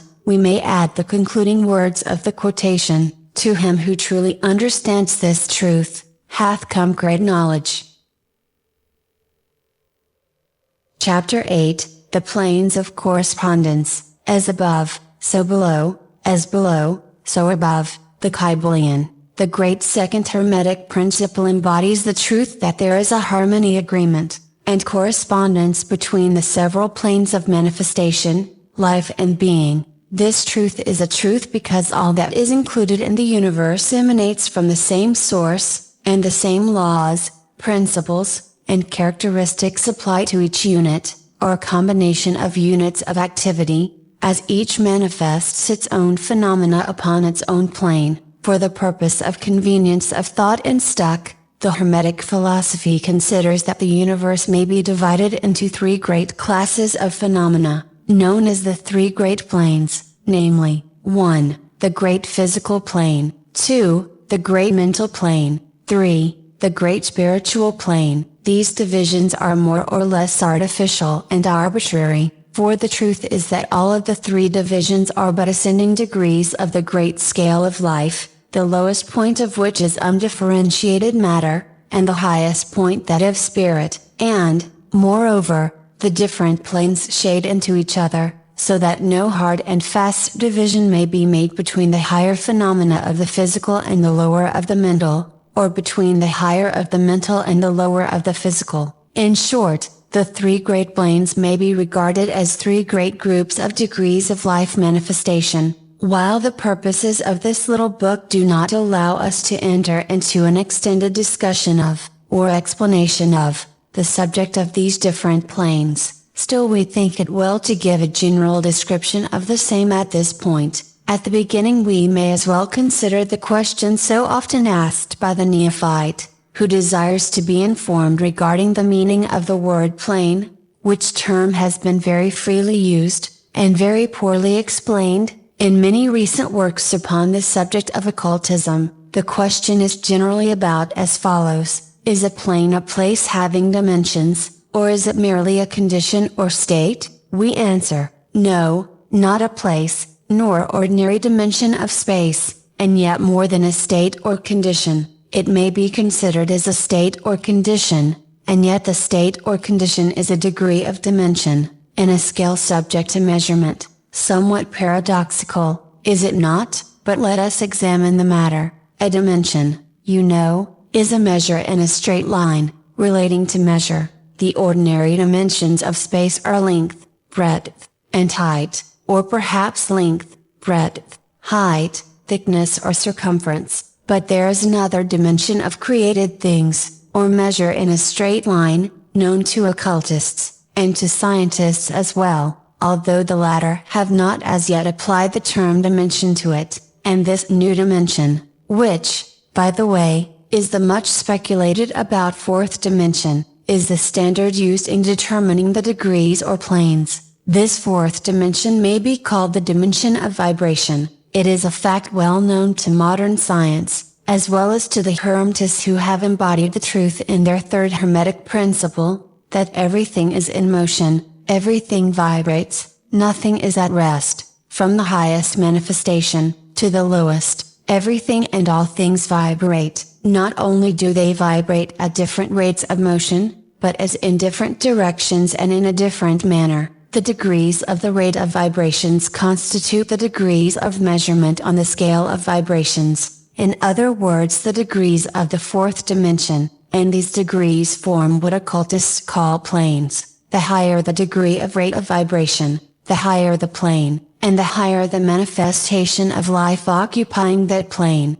so that while a plane is not a place, nor yet a state or condition, yet it possesses qualities common to both. We shall have more to say regarding the subject of the scale of vibrations in our next lessons, in which we shall consider the Hermetic principle of vibration. You will kindly remember, however, that the three great planes are not actual divisions of the phenomena of the universe, but merely arbitrary terms used by the Hermetists in order to aid in the thought and study of the various degrees and forms of universal activity and life. The atom of matter, the unit of force, the mind of man, and the being of the archangel are all but degrees in one scale, and all fundamentally the same. The difference between solely a matter of degree, and rate of vibration, all are creations of the All, and have their existence solely within the infinite mind of the All. The Hermetists subdivide each of the three great planes into 7 minor planes,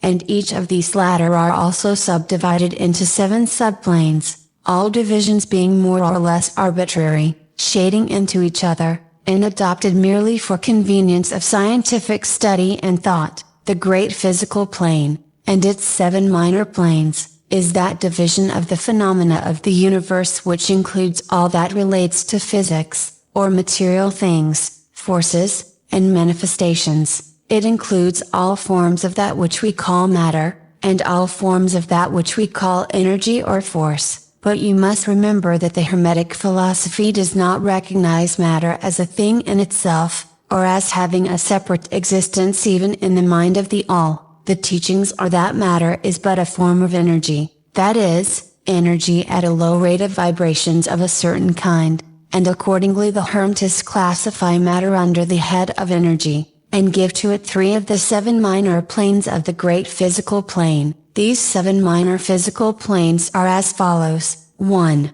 The plane of matter, A. 2. The plane of matter, B. 3. The plane of matter, C. 4. The plane of ethereal substance, 5. The plane of energy, A. 6. The plane of energy, B. 7. The plane of energy, C. The plane of matter, A, comprises the forms of matter in its form of solids, liquids, and gases. As generally recognized by the textbooks on physics, the plane of matter, B, comprises certain higher and more subtle forms of matter of the existence of which modern science is but now recognizing. The phenomena of radiant matter, in its phases of radium, belonging to the lower subdivision of this minor plane, the plane of matter, C, comprises forms of the most subtle and tenuous matter, the existence of which is not suspected by ordinary scientists. The plane of ethereal substance comprises that which science speaks of as the ether, a substance of extreme tenuity and elasticity, pervading all universal space, and acting as a medium for the transmission of waves of energy, such as light, heat, electricity. This ethereal substance forms a connecting link between matter, so-called, and energy, and partakes of the nature of each. The Hermetic teachings, however, instruct that this plane has 7 subdivisions, as have all of the minor planes, and that in fact there are 7 ethers, instead of but 1. Next above the plane of ethereal substance comes the plane of energy, A, which comprises the ordinary forms of energy known to science, its 7 subplanes being, respectively, heat, light, magnetism, electricity, and attraction, including gravitation, cohesion, chemical affinity, and several other forms of energy indicated by scientific experiments but not as yet named or classified. The plane of energy, B, comprises 7 subplanes of higher forms of energy not as yet discovered by science, but which have been called nature's finer forces and which are called into operation in manifestations of certain forms of mental phenomena, and by which such phenomena becomes possible. The plane of energy, C, comprises 7 subplanes of energy so highly organized that it bears many of the characteristics of life, but which is not recognized by the minds of men on the ordinary plane of development, being available for the use on beings of the spiritual plane alone. Such energy is unthinkable to ordinary man, and may be considered almost as the divine power. The beings employing the same are as gods compared even to the highest human types known to us. The great mental plane comprises those forms of living things known to us in ordinary life, as well as certain other forms not so well known except to the occultist. The classification of the 7 minor mental planes is more or less satisfactory and arbitrary, unless accompanied by elaborate explanations which are foreign to the purpose of this particular work, but we may as well mention them. They are as follows: 1. The plane of mineral mind, 2. The plane of elemental mind, A. 3. The plane of plant mind, 4. The plane of elemental mind,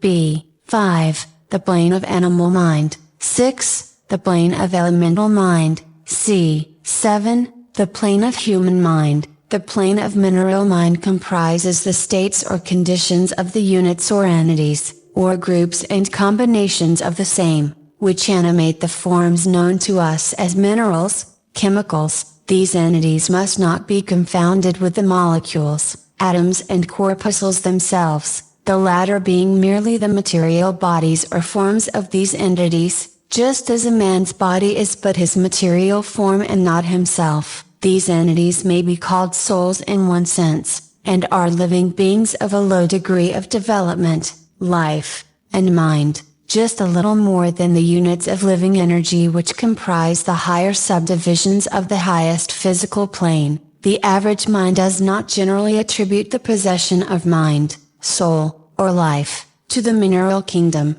but all occultists recognize the existence of the same, and modern science is rapidly moving forward to the point of view of the Hermetic. In this respect, the molecules, atoms and corpuscles have their loves and hates, likes and dislikes, attractions and repulsions, affinities and non-affinities, and some of the more daring of modern scientific minds have expressed the opinion that the desire and will, emotions and feelings, of the atoms differ only in degree from those of men. We have no time or space to argue this matter here. All occultists know it to be a fact, and others are referred to some of the more recent scientific works for outside corroboration. There are the usual 7 subdivisions to this plane. The plane of elemental mind, A, comprises the state or condition, and degree of mental and vital development of a class of entities unknown to the average man, but recognized to occultists. They are invisible to the ordinary senses of man, but, nevertheless, exist and play their part of the drama of the universe. Their degree of intelligence is between that of the mineral and chemical entities on the one hand, and of the entities of the plant kingdom on the other. There are 7 subdivisions to this plane, also. The plane of plant mind, in its 7 subdivisions, comprises the states or conditions of the entities comprising the kingdoms of the plant world, the vital and mental phenomena of which is fairly well understood by the average intelligent person. Many new and interesting scientific works regarding mind and life in plants having been published during the last decade. Plants have life, mind and souls, as well as have the animals, man, and Superman. The plane of elemental mind, B, in its 7 subdivisions, comprises the states and conditions of a higher form of elemental or unseen entities, playing their part in the general work of the universe, the mind and life of which form a part of the scale between the plane of plant mind and the plane of animal mind, the entities partaking of the nature of both. The plane of animal mind, in its 7 subdivisions, comprises the states and conditions of the entities, beings, or souls, animating the animal forms of life, familiar to us all. It is not necessary to go into details regarding this kingdom or plane of life, for the animal world is as familiar to us as is our own. The plane of elemental mind, C, in its 7 subdivisions, comprises those entities or beings, invisible as are all such elemental forms, which partake of the nature of both animal and human life in a degree and in certain combinations. The highest forms are semi-human in intelligence. The plane of human mind, in its 7 subdivisions, comprises those manifestations of life and mentality which are common to man,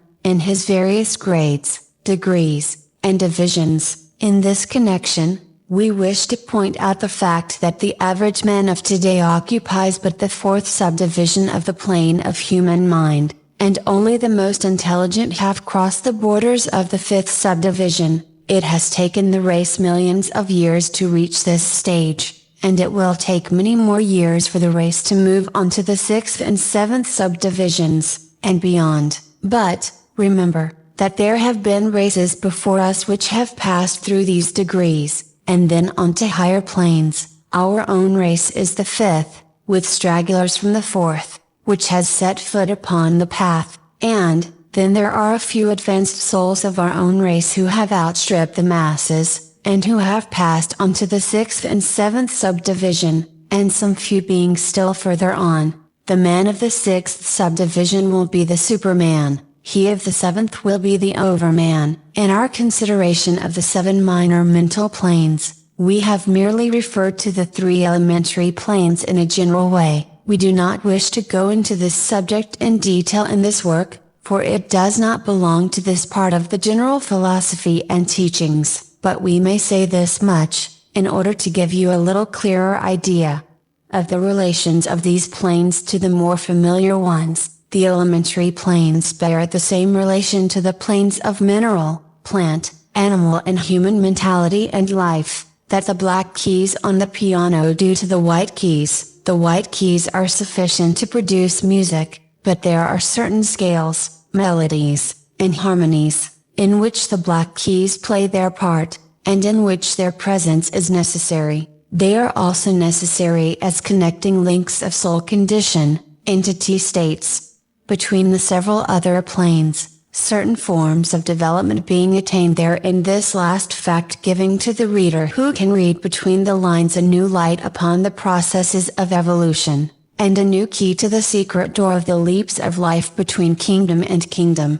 The great kingdoms of elementals are fully recognized by all occultists, and the esoteric writings are full of mention of them. The readers of Bulwer's Zanoni and similar tales will recognize the entities inhabiting these planes of life. Passing on from the great mental plane to the great spiritual plane, What shall we say? How can we explain these higher states of being, life and mind, to minds as yet unable to grasp and understand the higher subdivisions of the plane of human mind? The task is impossible. We can speak only in the most general terms. How may light be described to a man born blind? How sugar, to a man who has never tasted anything sweet? How harmony, to one born deaf? All that we can say is that the 7 minor planes of the great spiritual plane, each minor plane having its 7 subdivisions, comprise beings possessing life, mind and form as far above that of man of today as the latter is above the earthworm, mineral or even certain forms of energy or matter.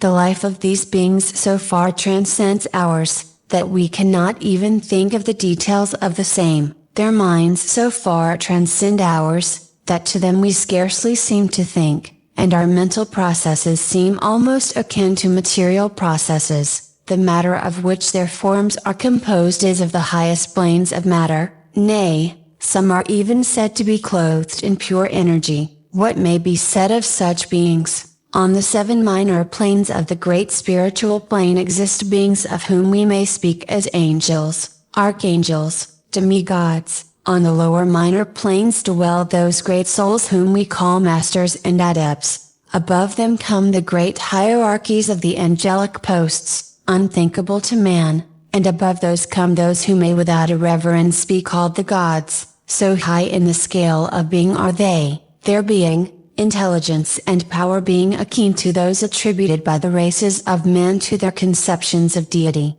These beings are beyond even the highest flights of the human imagination, the word divine being the only one applicable to them. Many of these beings, as well as the angelic host, take the greatest interest in the affairs of the universe and play an important part in its affairs. These unseen divinities and angelic helpers extend their influence freely and powerfully, in the process of evolution and cosmic progress. Their occasional intervention and assistance in human affairs have led to the many legends, beliefs, religions and traditions of the race, past and present. They have superimposed their knowledge and power upon the world, again and again, all under the law of the all, of course. But, yet, even the highest of these advanced beings exist merely as creations of, and in, the mind of the all, and are subject to the cosmic processes and universal laws.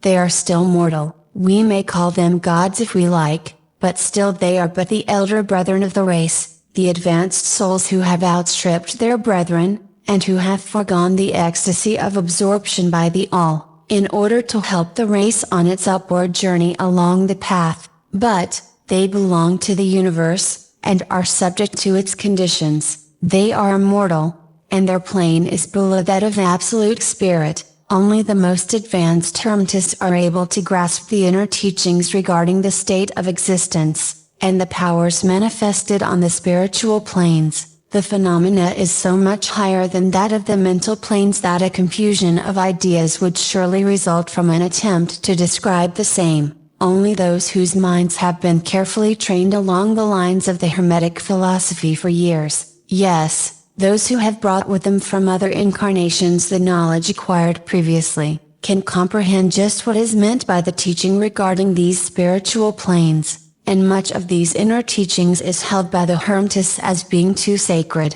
important and even dangerous for general public dissemination. The intelligent student may recognize what we mean by this when we state that the meaning of spirit as used by the Hermetists is akin to living power, animated force, inner essence, essence of life, which meaning must not be confounded with that usually and commonly employed in connection with the term, religious, ecclesiastical, spiritual, ethereal, holy. To occultists the word spirit is used in the sense of the animating principle, carrying with it the idea of power, living energy, mystic force. And occultists know that that which is known to them as spiritual power may be employed for evil as well as good ends, in accordance with the principle of polarity, a fact which has been recognized by the majority of religions in their conceptions of Satan, Beelzebub, the devil, Lucifer, fallen angels, and so the knowledge regarding these planes has been kept in the Holy of Holies in all esoteric fraternities and occult orders, in the secret chamber of the temple. But this may be said here, that those who have attained high spiritual powers and have misused them, have a terrible fate in store for them, and the swing of the pendulum of rhythm will inevitably swing them back to the furthest extreme of material existence, from which point they must retrace their steps spiritward, along the weary rounds of the path, but always with the added torture of having always with them a lingering memory of the heights from which they fell owing to their evil actions. The legends of the fallen angels have a basis in actual facts, as all advanced occultists know. The striving for selfish power on the spiritual planes inevitably results in the selfish soul losing its spiritual balance and falling back as far as it had previously risen, but to even such a soul, the opportunity of a return is given, and such souls make the return journey, paying the terrible penalty according to the invariable law. In conclusion, we would again remind you that according to the principle of correspondence, which embodies the truth,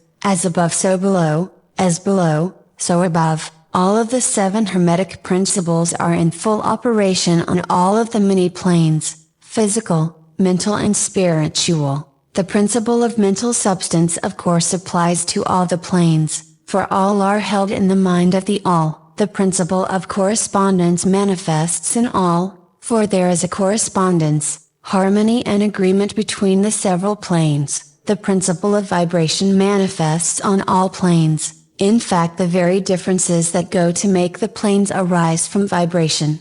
As we have explained, the principle of polarity manifests on each plane, the extremes of the poles being apparently opposite and contradictory. The principle of rhythm manifests on each plane, the movement of the phenomena having its ebb and flow, rise and flow, incoming and outgoing. The principle of cause and effect manifests on each plane, every effect having its cause and every cause having its effect. The principle of gender manifests on each plane, the creative energy being always manifest, and operating along the lines of its masculine and feminine aspects, as above so below, as below, so above. This centuries-old Hermetic axiom embodies one of the great principles of universal phenomena. As we proceed with our consideration of the remaining principles, we will see even more clearly the truth of the universal nature of this great principle of correspondence. Chapter 9, Vibration. Nothing arrests, everything moves, everything vibrates. The KYBALION, the great third Hermetic principle, the principle of vibration, embodies the truth that motion is manifest in everything in the universe, that nothing is at rest, that everything moves, vibrates, and circles. This Hermetic principle was recognized by some of the early Greek philosophers who embodied it in their systems, but, then, for centuries it was lost sight of by the thinkers outside of the Hermetic ranks. But in the 19th century physical science rediscovered the truth, and the 20th century scientific discoveries have added additional proof of the correctness and truth of this centuries-old Hermetic doctrine.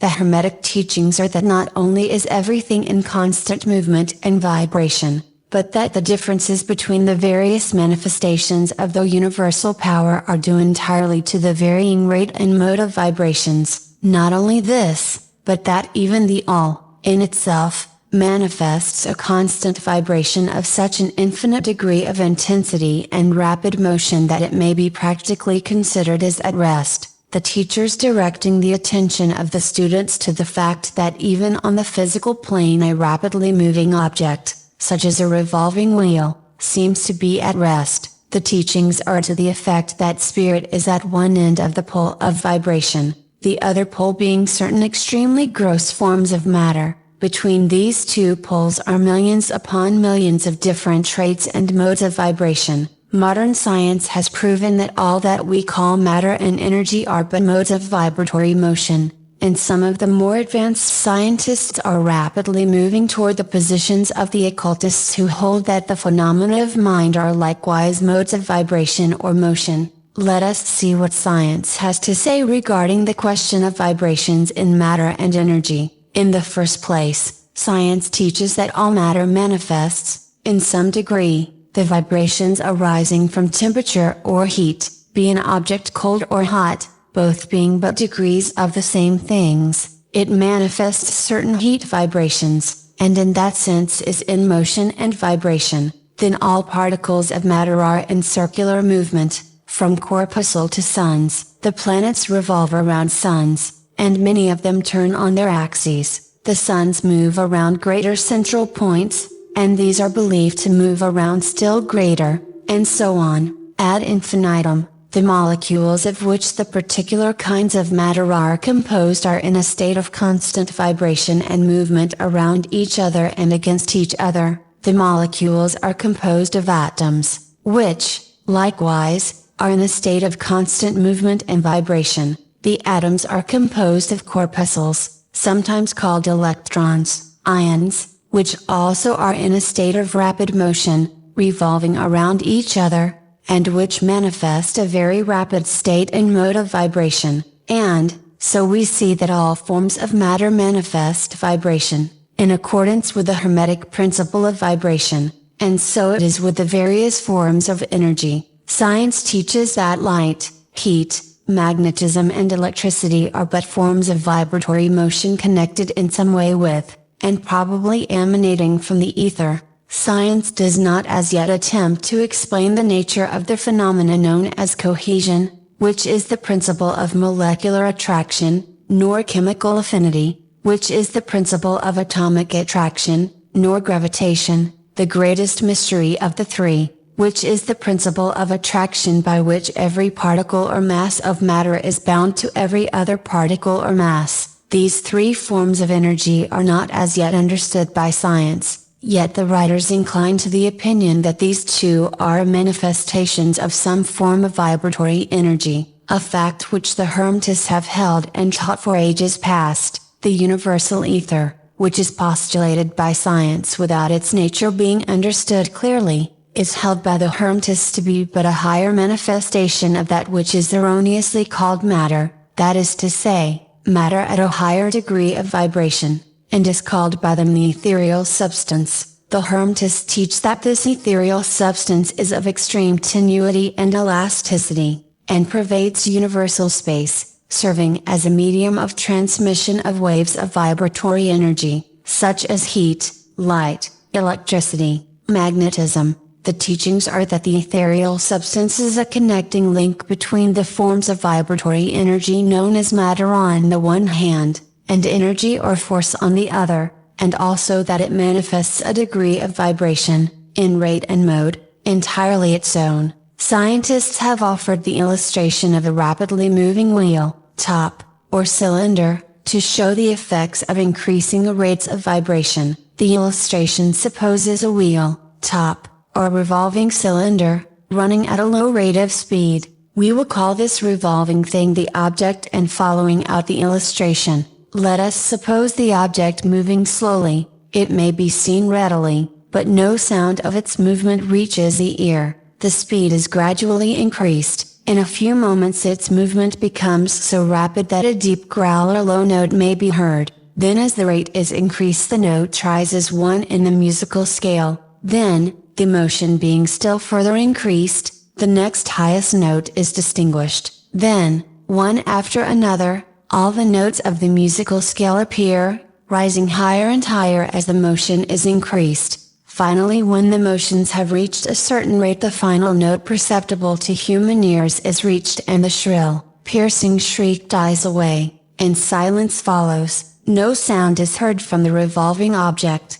the rate of motion being so high that the human ear cannot register the vibrations. Then comes the perception of rising degrees of heat. Then after quite a time the eye catches a glimpse of the object becoming a dull dark reddish color. As the rate increases, the red becomes brighter. Then as the speed is increased, the red melts into an orange. Then the orange melts into a yellow. Then follow, successively, the shades of green, blue, indigo, and finally violet. As the rate of speed increases, then the violet shades away, and all color disappears, the human eye not being able to register them, but there are invisible rays emanating from the revolving object, the rays that are used in photographing, and other subtle rays of light, then begin to manifest the peculiar rays known as the X-rays. As the constitution of the object changes, electricity and magnetism are emitted when appropriate rate of vibration is attained. When the object reaches a certain rate of vibration, its molecules disintegrate, and resolve themselves into the original elements or atoms. Then the atoms, following the principle of vibration, are separated into the countless corpuscles of which they are composed, and finally, even the corpuscles disappear and the object may be said to be composed of the ethereal substance. Science does not dare to follow the illustration further, but the Hermetists teach that if the vibrations be continually increased, the object would mount up the successive states of manifestation and would in turn manifest the various mental stages, and then on spiritward, until it would finally re-enter the All, which is absolute spirit. The object, however, would have ceased to be an object long before the stage of ethereal substance was reached, but otherwise the illustration is correct inasmuch as it shows the effect of constantly increased rates and modes of vibration. It must be remembered, in the above illustration, that at the stages at which the object throws off vibrations of light, heat, it is not actually resolved into those forms of energy, which are much higher in the scale, but simply that it reaches a degree of vibration in which those forms of energy are liberated, in a degree, from the confining influences of its molecules, atoms and corpuscles, as the case may be. These forms of energy, although much higher in the scale than matter, are imprisoned and confined in the material combinations, by reason of the energies manifesting through, and using material forms, but thus becoming entangled and confined in their creations of material forms, which, to an extent, is true of all creations, the creating force becoming involved in its creation. But the Hermetic teachings go much further than do those of modern science. They teach that all manifestation of thought, emotion, reason, will or desire, or any mental state or condition, are accompanied by vibrations, a portion of which are thrown off and which tend to affect the minds of other persons by induction. This is the principle which produces the phenomena of telepathy, mental influence, and other forms of the action and power of mind over mind, with which the general public is rapidly becoming acquainted, owing to the wide dissemination of occult knowledge by the various schools, cults and teachers along these lines at this time. Every thought, emotion or mental state has its corresponding rate and mode of vibration, and by an effort of the will of the person, or of other persons, these mental states may be reproduced, just as a musical tone may be reproduced by causing an instrument to vibrate at a certain rate, just as color may be reproduced in the same way, by a knowledge of the principle of vibration. As applied to mental phenomena, one may polarize his mind at any degree he wishes, thus gaining a perfect control over his mental states, moods. In the same way he may affect the minds of others, producing the desired mental states in them. In short, he may be able to produce on the mental plane that which science produces on the physical plane, namely, vibrations at will. This power of course may be acquired only by the proper instruction, exercises, practice, the science being that of mental transmutation, one of the branches of the Hermetic art. A little reflection on what we have said will show the student that the principle of vibration underlies the wonderful phenomena of the power manifested by the masters and adepts, who are able to apparently set aside the laws of nature, but who, in reality, are simply using one law against another, one principle against others, and to accomplish their results by changing the vibrations of material objects, or forms of energy, and thus perform what are commonly called miracles. As one of the old Hermetic writers has truly said, he who understands the principle of vibration, has grasped the scepter of power. Chapter 10, Polarity. Everything is dual, everything has poles, Everything has its pair of opposites. Like and unlike are the same. Opposites are identical in nature, but different in degree. Extremes meet. All truths are but half-truths. All paradoxes may be reconciled. The KYBALION, the great fourth Hermetic principle, the principle of polarity, embodies the truth that all manifested things have two sides, two aspects, two poles, a pair of opposites, with manifold degrees between the two extremes. The old paradoxes, which have ever perplexed the mind of men, are explained by an understanding of this principle. Man has always recognized something akin to this principle, and has endeavored to express it by such sayings, maxims and aphorisms as the following: everything is and isn't, at the same time, all truths are but half-truths, every truth is half false, there are two sides to everything,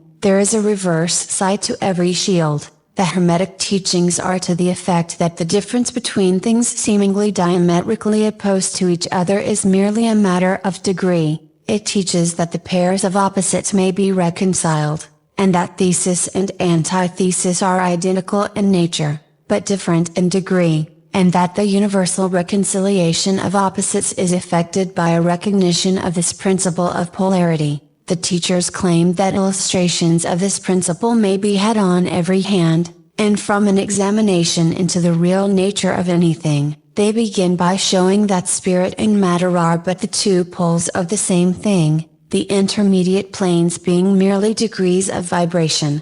They show that the all and the many are the same, the difference being merely a matter of degree of mental manifestation. Thus the law and laws are the two opposite poles of one thing. Likewise principle and principles, infinite mind and finite minds. Then passing on to the physical plane, they illustrate the principle by showing that heat and cold are identical in nature, the differences being merely a matter of degrees. The thermometer shows many degrees of temperature, the lowest pole being called cold, and the highest heat. Between these two poles are many degrees of heat or cold, call them either and you are equally correct. The higher of 2 degrees is always warmer, while the lower is always colder. There is no absolute standard, all is a matter of degree. There is no place on the thermometer where heat ceases and cold begins. It is all a matter of higher or lower vibrations. The very terms high and low,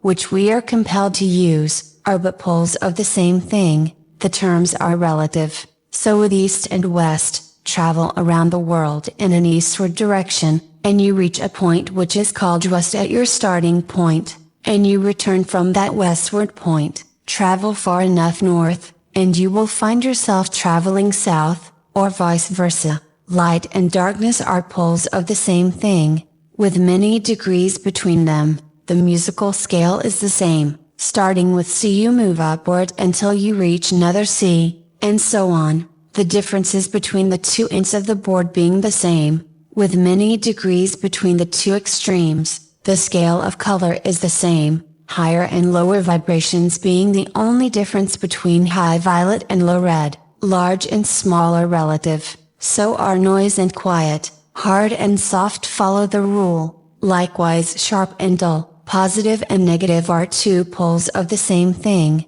with countless degrees between them. Good and bad are not absolute. We call one end of the scale good and the other bad, or one end good and the other evil, according to the use of the terms. A thing is less good than the thing higher in the scale, but that less good thing, in turn, is more good than the thing next below it, and so on. The more or less being regulated by the position on the scale, and so it is on the mental plane. Love and hate are generally regarded as being things diametrically opposed to each other, entirely different, unreconcilable, but we apply the principle of polarity. We find that there is no such thing as absolute love or absolute hate, as distinguished from each other. The two are merely terms applied to the two poles of the same thing.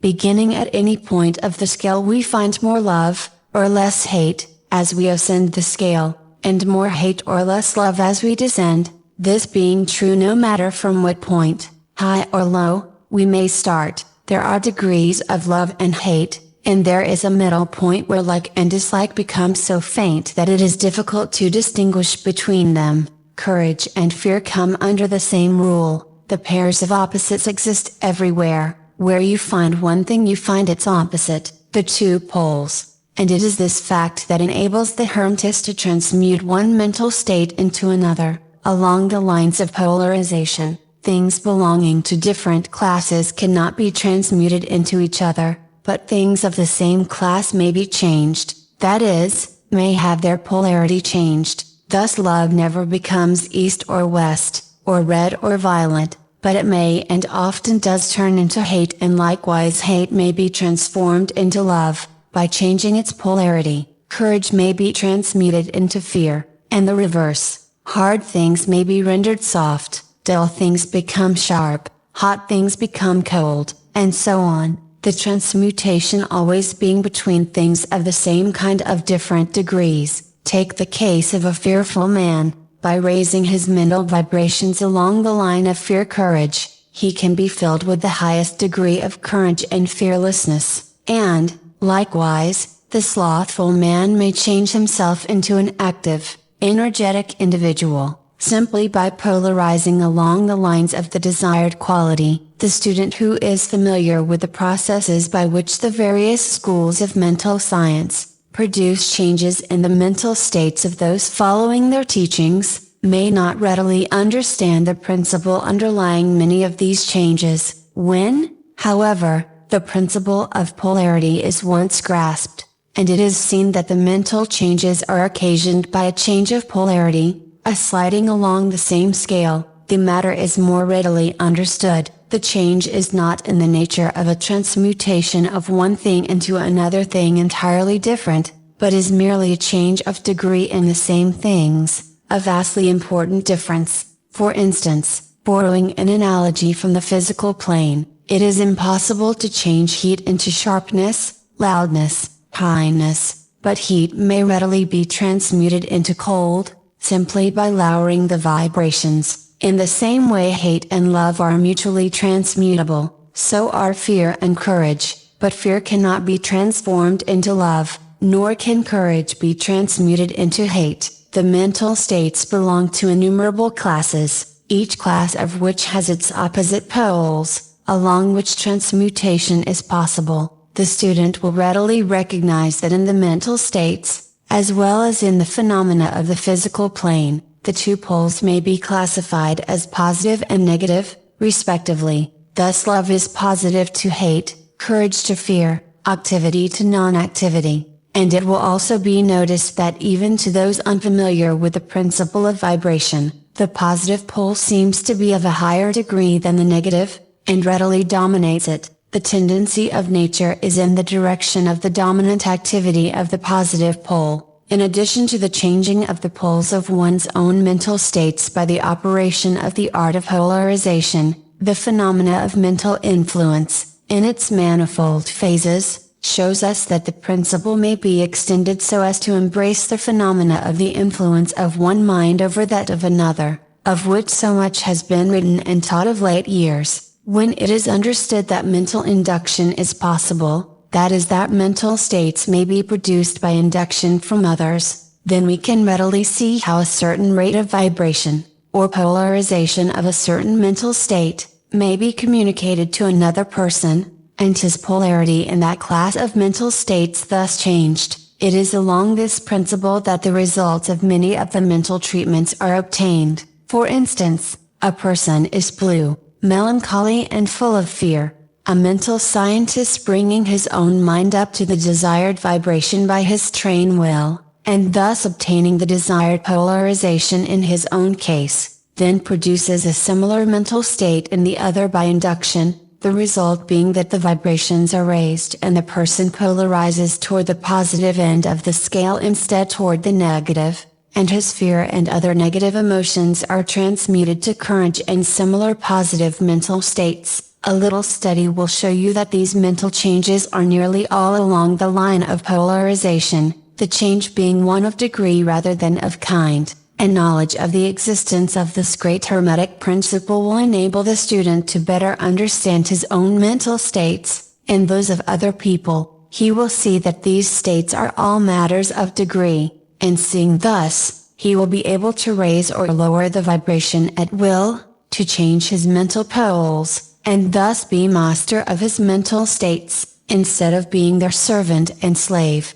and by his knowledge he will be able to aid his fellows intelligently, and by the appropriate methods change the polarity when the same is desirable. We advise all students to familiarize themselves with this principle of polarity, for a correct understanding of the same will throw light on many difficult subjects.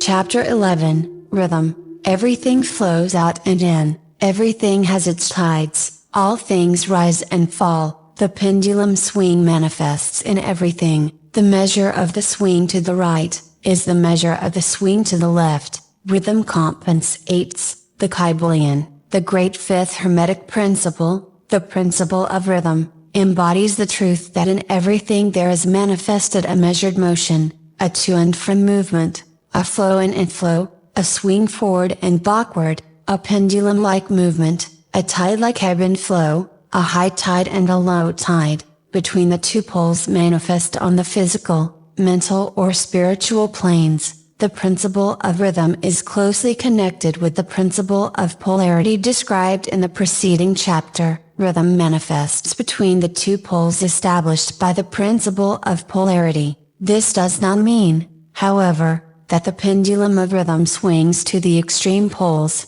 for this rarely happens. In fact, it is difficult to establish the extreme polar opposites in the majority of cases. But the swing is ever toward first one pole and then the other. There is always an action and reaction, an advance and a retreat, a rising and a sinking, manifested in all of the airs and phenomena of the universe, suns, worlds, men, animals, plants, minerals, forces, energy, mind and matter, yes, even spirit, manifests this principle. The principle manifests in the creation and destruction of worlds, in the rise and fall of nations, in the life history of all things, and finally in the mental states of man, beginning with the manifestations of spirit, of the all. It will be noticed that there is ever the outpouring and the indrawing, the outbreathing and inbreathing of Brahm, as the Brahmins word it.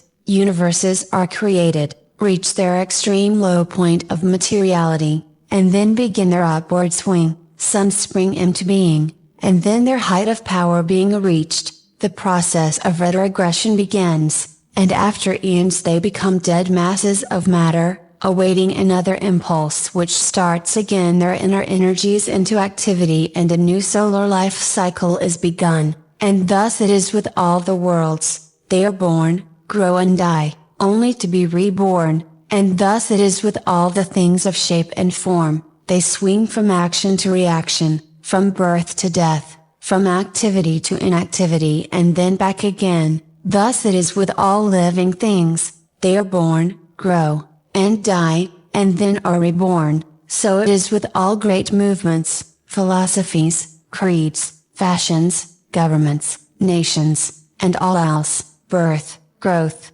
maturity, decadence, death, and then new birth. The swing of the pendulum is ever in evidence. Night follows day, and day night. The pendulum swings from summer to winter, and then back again. The corpuscles, atoms, molecules, and all masses of matter, swing around the circle of their nature. There is no such thing as absolute rest, or cessation from movement, and all movement partakes of rhythm. The principle is of universal application. It may be applied to any question, or phenomena of any of the many planes of life. It may be applied to all phases of human activity. There is always the rhythmic swing from one pole to the other. The universal pendulum is ever in motion. The tides of life flow in and out, according to law. The principle of rhythm is well understood by modern science, and is considered a universal law as applied to material things. But the Hermetists carry the principle much further, and know that its manifestations and influence extend to the mental activities of man, and that it accounts for the bewildering succession of moods, feelings and other annoying and perplexing changes that we notice in ourselves. But the Hermetists, by studying the operations of this principle, have learned to escape some of its activities by transmutation. The Hermetic masters long since discovered that while the principle of rhythm was invariable, and ever in evidence in mental phenomena, still there were two planes of its manifestation so far as mental phenomena are concerned. They discovered that there were two general planes of consciousness, the lower and the higher, the understanding of which fact enabled them to rise to the higher plane and thus escape the swing of the rhythmic pendulum which manifested on the lower plane. In other words, the swing of the pendulum occurred on the unconscious plane, and the consciousness was not affected. This they call the law of neutralization. Its operations consist in the raising of the ego above the vibrations of the unconscious plane of mental activity, so that the negative swing of the pendulum is not manifested in consciousness, and therefore they are not affected. It is akin to rising above a thing and letting it pass beneath you.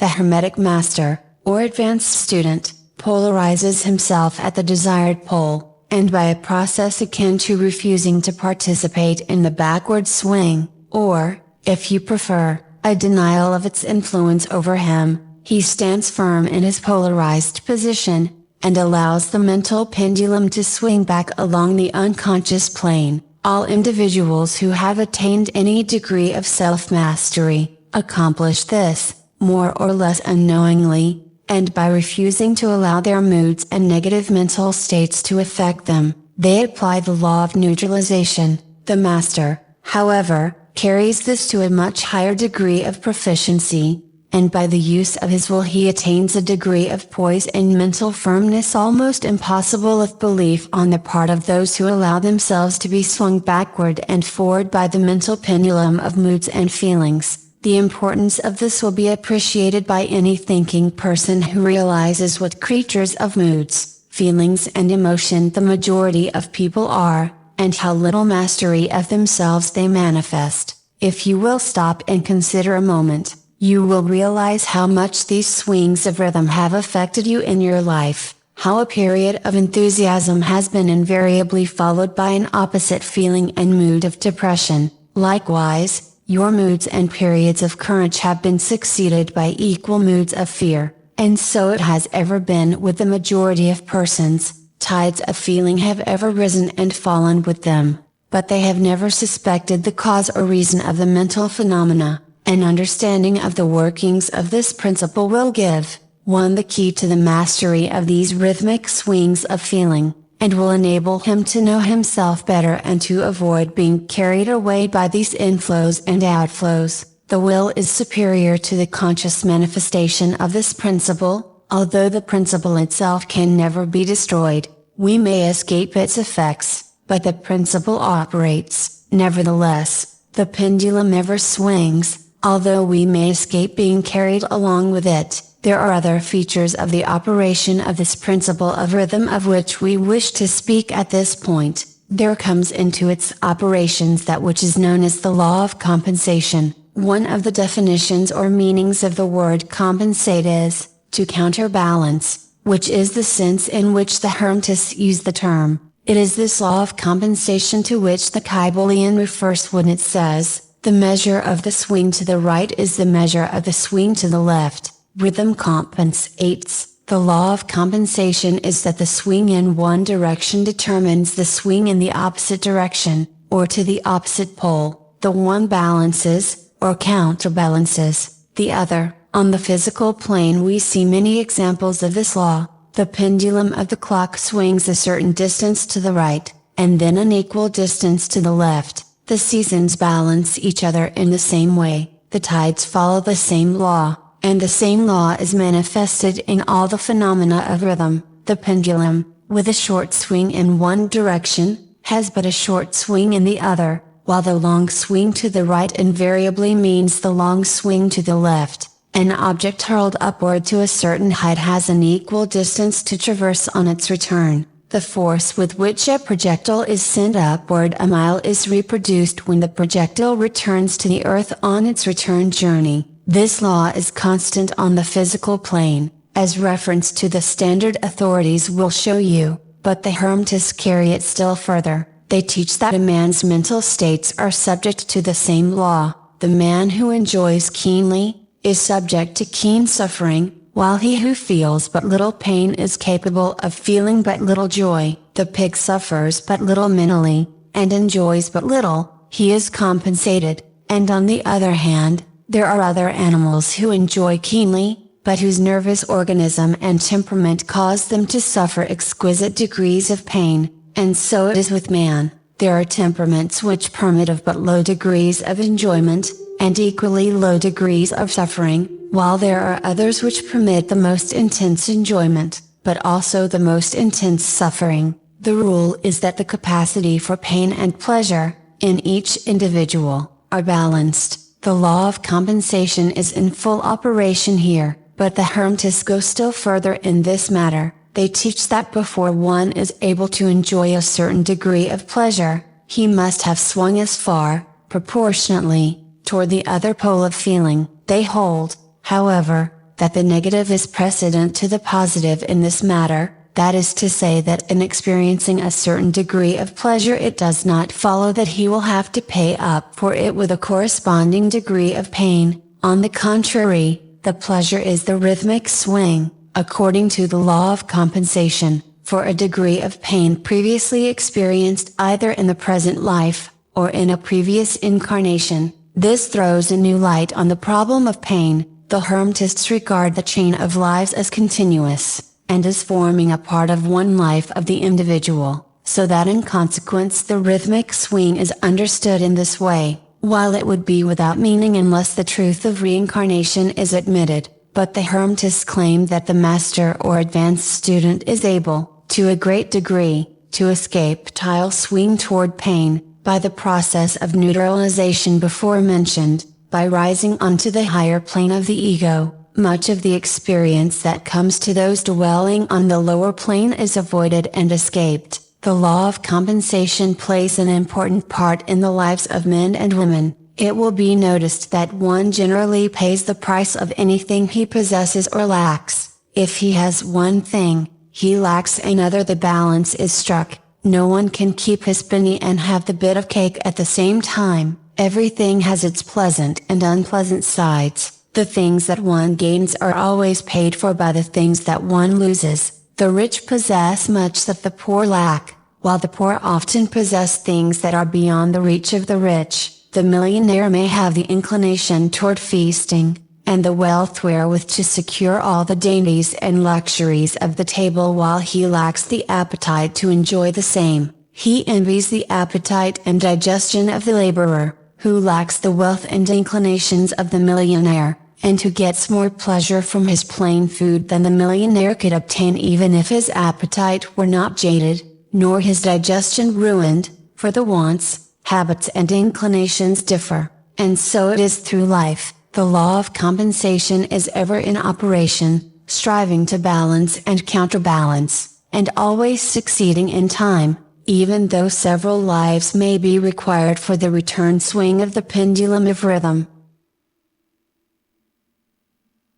Chapter 12, Causation. Every cause has its effect, every effect has its cause, everything happens according to law. Chance is but a name for law not recognized. There are many plans of causation, but nothing escapes the law. The KYBALION, the great sixth Hermetic principle, the principle of cause and effect, embodies the truth that law pervades the universe, that nothing happens by chance, that chance is merely a term indicating cause existing but not recognized or perceived, that phenomena is continuous, without break or exception. The principle of cause and effect underlies all scientific thought, ancient and modern, and was enunciated by the Hermetic teachers in the earliest days. While many and varied disputes between the many schools of thought have since arisen, these disputes have been principally upon the details of the operations of the principle, and still more often upon the meaning of certain words. The underlying principle of cause and effect has been accepted as correct by practically all the thinkers of the world worthy of the name.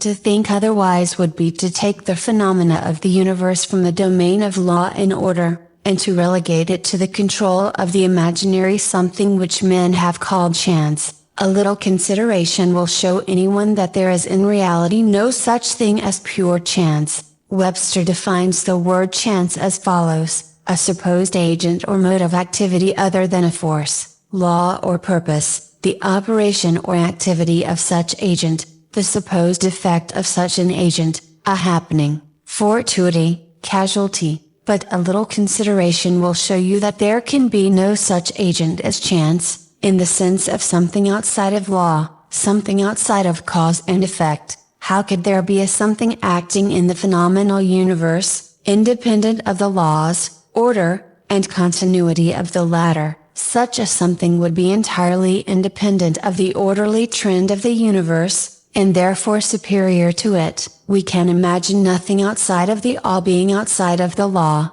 and that only because the all is the law in itself. There is no room in the universe for a something outside of and independent of law. The existence of such a something would render all natural laws ineffective, and would plunge the universe into chaotic disorder and lawlessness. A careful examination will show that what we call chance is merely an expression relating to obscure causes, causes that we cannot perceive, causes that we cannot understand. The word chance is derived from the word meaning to fall, as the falling of dice, the idea being that the fall of the dice, and many other happenings, are merely a happening unrelated to any cause, and this is the sense in which the term is generally employed. But when the matter is closely examined, it is seen that there is no chance whatsoever about the fall of the dice. Each time a die falls, and displays a certain number, it obeys a law as infallible as that which governs the revolution of the planets around the sun.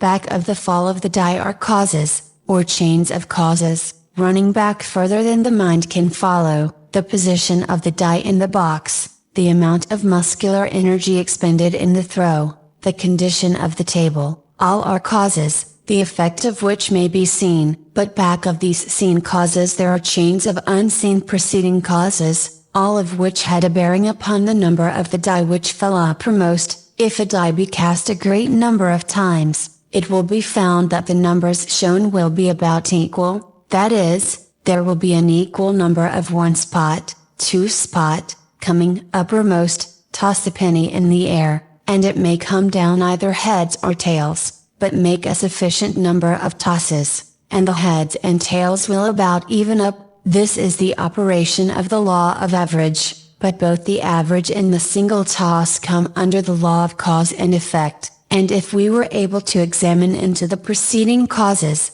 it would be clearly seen that it was simply impossible for the die to fall other than it did, under the same circumstances and at the same time. Given the same causes, the same results will follow. There is always a cause and a because to every event. Nothing ever happens without a cause, or rather a chain of causes. Some confusion has arisen in the minds of persons considering this principle, from the fact that they were unable to explain how one thing could cause another thing, that is, be the creator of the second thing. As a matter of fact, no thing ever causes or creates another thing. Cause and effect deals merely with events. An event is that which comes, arrives or happens, as a result or consequent of some preceding event. No event creates another event, but is merely a preceding link in the great orderly chain of events flowing from the creative energy of the all. There is a continuity between all events precedent,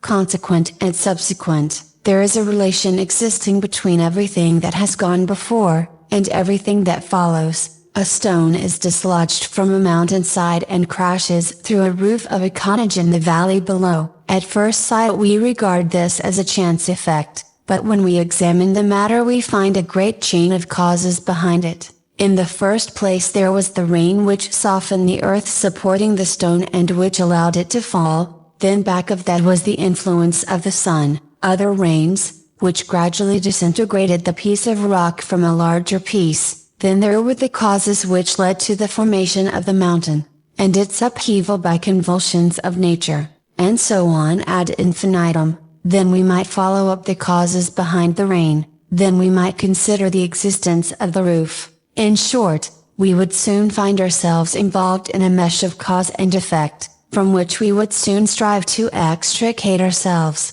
just as a man has 2 parents, and 4 grandparents, and 8 great-grandparents, and 16 great-great-grandparents, and so on until when, say, 40 generations are calculated, the numbers of ancestors run into many millions. So it is with the number of causes behind even the most trifling event or phenomena, such as the passage of a tiny speck of soot before your eye. It is not an easy matter to trace the bit of soot back to the early period of the world's history when it formed a part of a massive tree trunk, which was afterward converted into coal, and so on, until as the speck of soot it now passes before your vision on its way to other adventures, and a mighty chain of events, causes and effects, brought it to its present condition, and the latter is but one of the chain of events which will go to produce other events hundreds of years from now. One of the series of events arising from the tiny bit of soot was the writing of these lines, which caused the typesetter to perform certain work,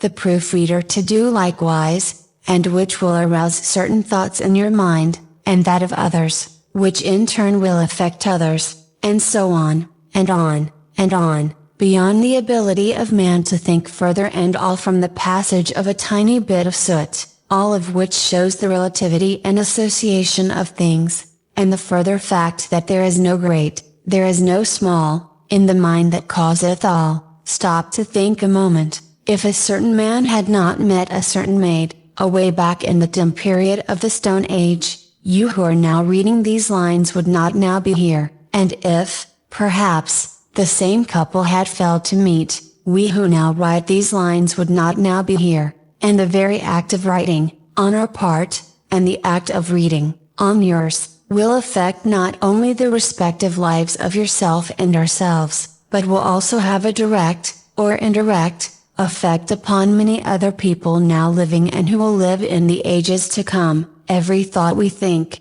every act we perform, has its direct and indirect results which fit into the great chain of cause and effect. We do not wish to enter into a consideration of free will, or determinism, in this work, for various reasons. Among the many reasons, is the principal one that neither side of the controversy is entirely right. In fact, both sides are partially right. According to the Hermetic teachings, the principle of polarity shows that both are but half-truths, the opposing poles of truth. The teachings are that a man may be both free and yet bound by necessity, depending upon the meaning of the terms, and the height of truth from which the matter is examined. The ancient writers express the matter thus: the further the creation is from the center, the more it is bound; the nearer the center it reaches, the nearer free is it. The majority of people are more or less the slaves of heredity, environment, and manifest very little freedom. They are swayed by the opinions, customs and thoughts of the outside world, and also by their emotions, feelings, moods, etc. They manifest no mastery, worthy of the name. They indignantly repudiate this assertion, saying, "Why, I certainly am free to act and do as I please. I do just what I want to do," but they fail to explain whence arise the want to and as I please. What makes them want to do one thing in preference to another? What makes them please to do this, and not do that? Is there no because to their pleasing and wanting? The master can change these pleases and wants into others at the opposite end of the mental pole. He is able to will, instead of to will, because some feeling, mood, emotion, or environmental suggestion arouses a tendency or desire within him so to do. The majority of people are carried along like the falling stone, obedient to environment, outside influences and internal moods, desires, not to speak of the desires and wills of others stronger than themselves, heredity, environment, and suggestion, carrying them along without resistance on their part, or the exercise of the will, move like the pawns on the checkerboard of life. They play their parts and are laid aside after the game is over, but the masters, knowing the rules of the game, rise above the plane of material life, and placing themselves in touch with the higher powers of their nature, dominate their own moods, characters, qualities, and polarity, as well as the environments surrounding them, and thus become movers in the game, instead of pawns, causes instead of effects. The masters do not escape the causation of the higher planes, but fall in with the higher laws, and thus master circumstances on the lower plane. They thus form a conscious part of the law, instead of being mere blind instruments. While they serve on the higher planes, they rule on the material plane, but, on higher and on lower, the law is always in operation. There is no such things as chance. The blind goddess has been abolished by reason. We are able to see now, with eyes made clear by knowledge, that everything is governed by universal law, that the infinite number of laws are but manifestations of the one great law, the law which is the all. It is true indeed that not a sparrow drops unnoticed by the mind of the all, that even the hairs on our head are numbered. As the scriptures have said, there is nothing outside of law, nothing that happens contrary to it, and yet, do not make the mistake of supposing that man is but a blind automaton. Far from that. The Hermetic teachings are that man may use law to overcome laws, and that the higher will always prevail against the lower, until at last he has reached the stage in which he seeks refuge in the law itself, and laughs the phenomenal laws to scorn. Are you able to grasp the inner meaning of this?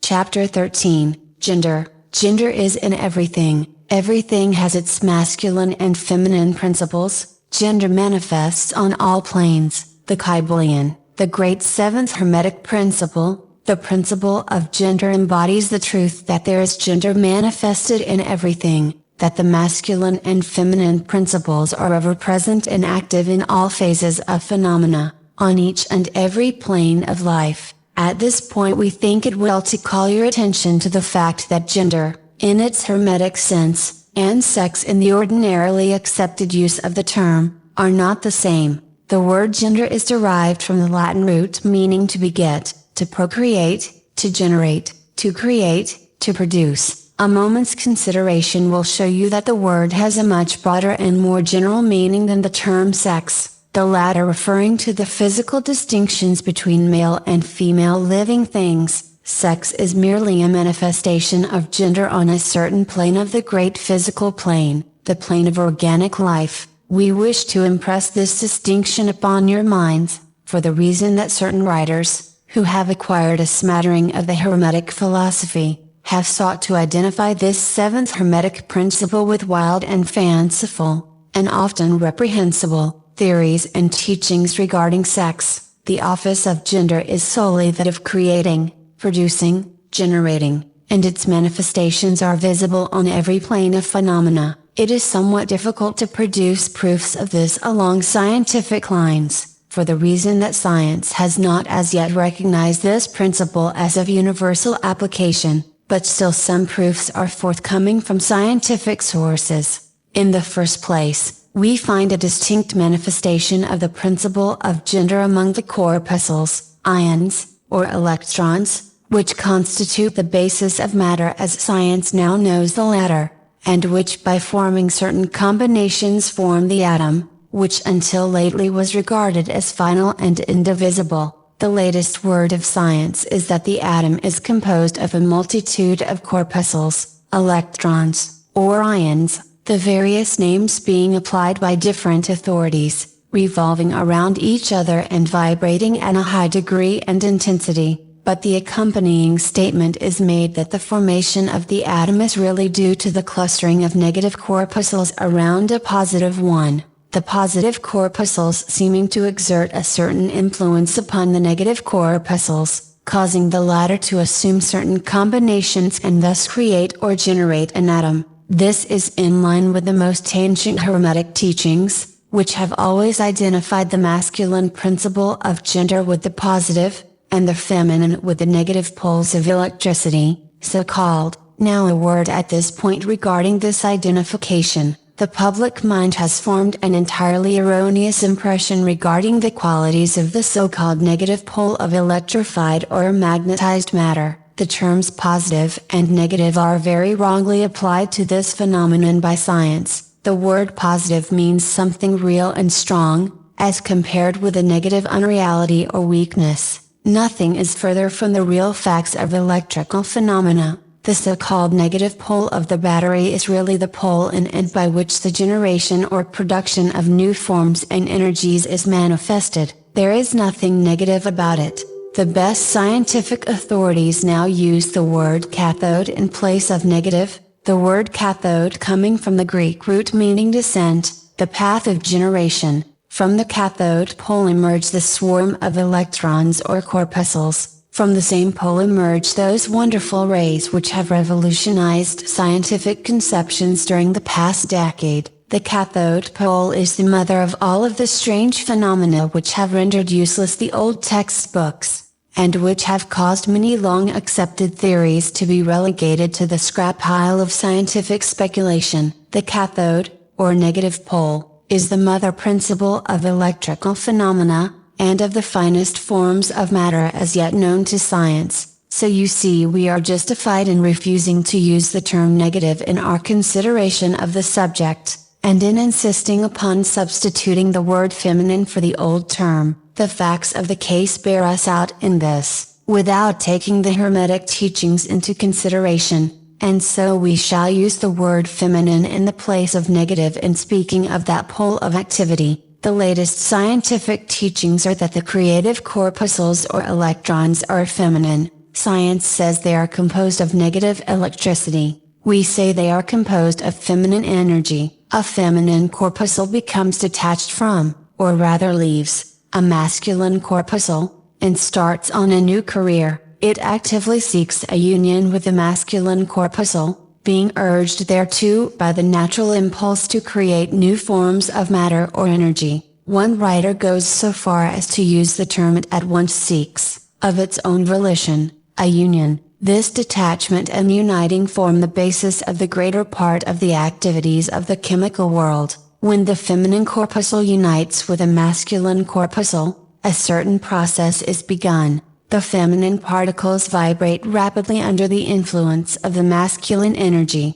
and circle rapidly around the latter. The result is the birth of a new atom. This new atom is really composed of a union of the masculine and feminine electrons, or corpuscles, but when the union is formed the atom is a separate thing, having certain properties, but no longer manifesting the property of free electricity. The process of detachment or separation of the feminine electrons is called ionization. These electrons, or corpuscles, are the most active workers in nature's field, arising from their unions, or combinations, manifest the varied phenomena of light, heat, electricity, magnetism, attraction, repulsion, chemical affinity and the reverse, and similar phenomena. And all this arises from the operation of the principle of gender on the plane of energy. The part of the masculine principle seems to be that of directing a certain inherent energy toward the feminine principle,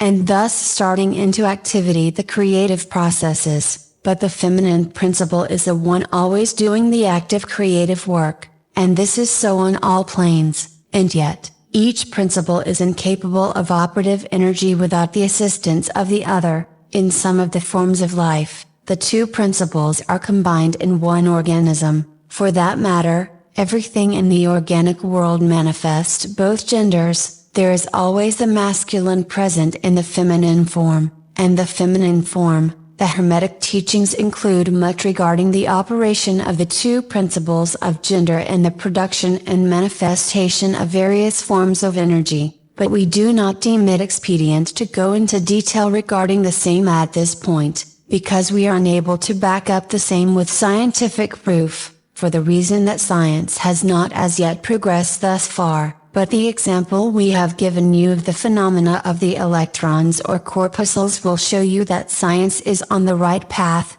and will also give you a general idea of the underlying principles. Some leading scientific investigators have announced their belief that in the formation of crystals there was to be found something that corresponded to sex activity, which is another straw showing the direction the scientific winds are blowing, and each year will bring other facts to corroborate the correctness of the Hermetic principle of gender. It will be found that gender is in constant operation and manifestation in the field of inorganic matter, and in the field of energy or force. Electricity is now generally regarded as the something into which all other forms of energy seem to melt or dissolve. The electrical theory of the universe is the latest scientific doctrine, and is growing rapidly in popularity and general acceptance. And it thus follows that if we are able to discover in the phenomena of electricity, even at the very root and source of its manifestations, a clear and unmistakable evidence of the presence of gender and its activities, we are justified in asking you to believe that science at last has offered proofs of the existence in all universal phenomena of that great Hermetic principle, the principle of gender. It is not necessary to take up your time with the well-known phenomena of the attraction and repulsion of the atoms, chemical affinity, the loves and hates of the atomic particles, the attraction or cohesion between the molecules of matter. These facts are too well known to need extended comment from us, but, have you ever considered that all of these things are manifestations of the gender principle? Can you not see that the phenomena is on all fours with that of the corpuscles or electrons? And more than this, can you not see the reasonableness of the Hermetic teachings which assert that the very law of gravitation, that strange attraction by reason of which all particles and bodies of matter in the universe tend toward each other, is but another manifestation of the principle of gender, which operates in the direction of attracting the masculine to the feminine energies? And vice versa. We cannot offer you scientific proof of this at this time, but examine the phenomena in the light of the Hermetic teachings on the subject, and see if you have not a better working hypothesis than any offered by physical science. Submit all physical phenomena to the test, and you will discern the principle of gender ever in evidence. Let us now pass on to a consideration of the operation of the principle on the mental plane. Many interesting features are there awaiting examination. Chapter 14, Mental Gender. Students of psychology who have followed the modern trend of thought along the lines of mental phenomena, are struck by the persistence of the dual mind idea which has manifested itself so strongly during the past 10 or 15 years, and which has given rise to a number of plausible theories regarding the nature and constitution of these two minds. The late Thomson J. Hudson attained great popularity in 1893 by advancing his well-known theory of the objective and subjective minds which he held existed in every individual. Other writers have attracted almost equal attention by the theories regarding the conscious and subconscious minds, the voluntary and involuntary minds, the active and passive minds. The theories of the various writers differ from each other, but there remains the underlying principle of the duality of mind. The student of the Hermetic philosophy is tempted to smile when he reads and hears of these many new theories regarding the duality of mind, each school adhering tenaciously to its own pet theories, and each claiming to have discovered the truth. The student turns back the pages of occult history, and away back in the dim beginnings of occult teachings he finds references to the ancient Hermetic doctrine of the principle of gender on the mental plane, the manifestation of mental gender, and examining further he finds that the ancient philosophy took cognizance of the phenomenon of the dual mind, and accounted for it by the theory of mental gender. This idea of mental gender may be explained in a few words to students who are familiar with the modern theories just alluded to. The masculine principle of mind corresponds to the so-called objective mind, conscious mind, voluntary mind, active mind, and the feminine principle of mind corresponds to the so-called subjective mind, subconscious mind, involuntary mind, passive mind. Of course, the Hermetic teachings do not agree with the many modern theories regarding the nature of the two phases of mind, nor does it admit many of the facts claimed for the two respective aspects. some of the said theories and claims being very far-fetched and incapable of standing the test of experiment and demonstration. We point to the phases of agreement merely for the purpose of helping the student to assimilate his previously acquired knowledge with the teachings of the Hermetic philosophy. Students of Hudson will notice the statement at the beginning of his second chapter of the Law of Psychic Phenomena, that the mystic jargon of the Hermetic philosophers discloses the same general idea, the duality of mind.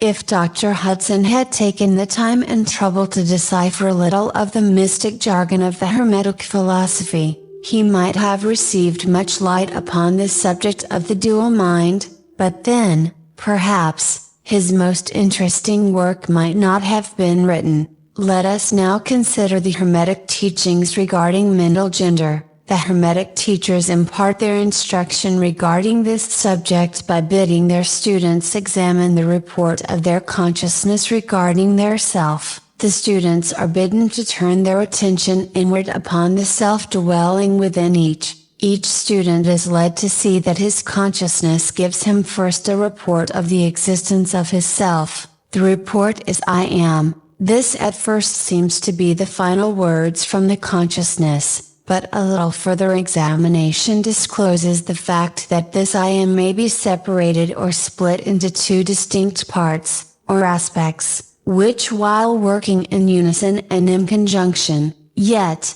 nevertheless, may be separated in consciousness. While at first there seems to be only an I existing, a more careful and closer examination reveals the fact that there exists an I and a me. These mental twins differ in their characteristics and nature, and an examination of their nature and the phenomena arising from the same will throw much light upon many of the problems of mental influence. Let us begin with a consideration of the me, which is usually mistaken for the I by the student, until he presses the inquiry a little further back into the recesses of consciousness. A man thinks of his self, in its aspect of me, as being composed of certain feelings, tastes, likes, dislikes, habits, peculiar ties, characteristics, all of which go to make up his personality, or the self known to himself and others. He knows that these emotions and feelings change, are born and die away, are subject to the principle of rhythm, and the principle of polarity, which take him from one extreme of feeling to another. He also thinks of the me as being certain knowledge gathered together in his mind, and thus forming a part of himself. This is the me of a man, but we have proceeded too hastily. The me of many men may be said to consist largely of their consciousness of the body and their physical appetites, their consciousness being largely bound up with their bodily nature. They practically live there. Some men even go so far as to regard their personal apparel as a part of their me, and actually seem to consider it a part of themselves. A writer has humorously said that men consist of three parts: soul, body and clothes. These clothes-conscious people would lose their personality if divested of their clothing by savages upon the occasion of a shipwreck. But even many who are not so closely bound up with the idea of personal raiment stick closely to the consciousness of their bodies being their me. They cannot conceive of a self independent of the body. Their mind seems to them to be practically a something belonging to their body, which in many cases it is indeed. But as man rises in the scale of consciousness, he is able to disentangle his me from his idea of body, and is able to think of his body as belonging to the mental part of him. But even then he is very apt to identify the me entirely with the mental states, feelings, which he feels to exist within him. He is very apt to consider these internal states as identical with himself, instead of their being simply things produced by some part of his mentality, and existing within him, of him, and in him, but still not himself. He sees that he may change these internal states of feelings by an effort of will, and that he may produce a feeling or state of an exactly opposite nature, in the same way, and yet the same me exists, and so after a while he is able to set aside these various mental states, emotions, feelings, habits, qualities, characteristics, and other personal mental belongings. He is able to set them aside in the not-me collection of curiosities and encumbrances, as well as valuable possessions. This requires much mental concentration and power of mental analysis on the part of the student, but still the task is possible for the advanced student, and even those not so far advanced are able to see, in the imagination, how the process may be performed. After this laying aside process has been performed, the student will find himself in conscious possession of a self which may be considered in its I and me dual aspects. The me will be felt to be a something mental in which thoughts, ideas, emotions, feelings, and other mental states may be produced.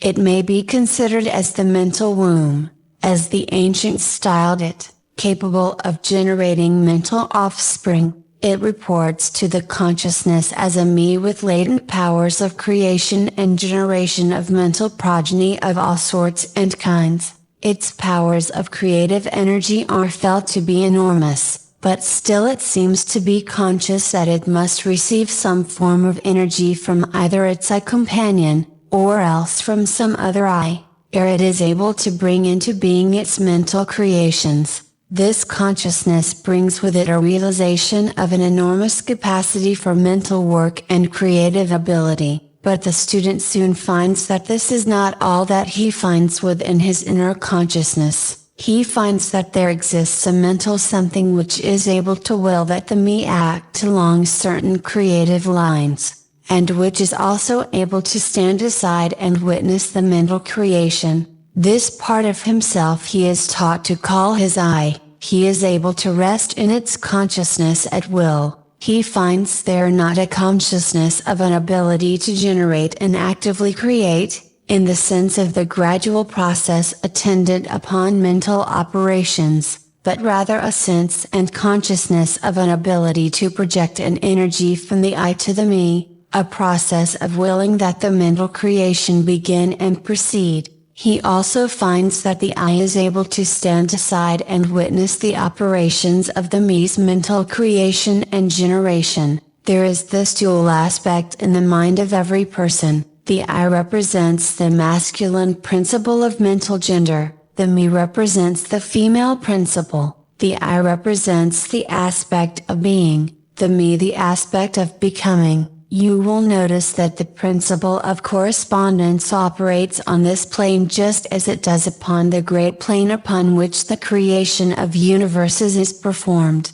The two are similar in kind, although vastly different in degree. As above, so below, as below, so above. These aspects of mind, the masculine and feminine principles, the I and the me, considered in connection with the well-known mental and psychic phenomena, give the master key to these dimly known regions of mental operation and manifestation.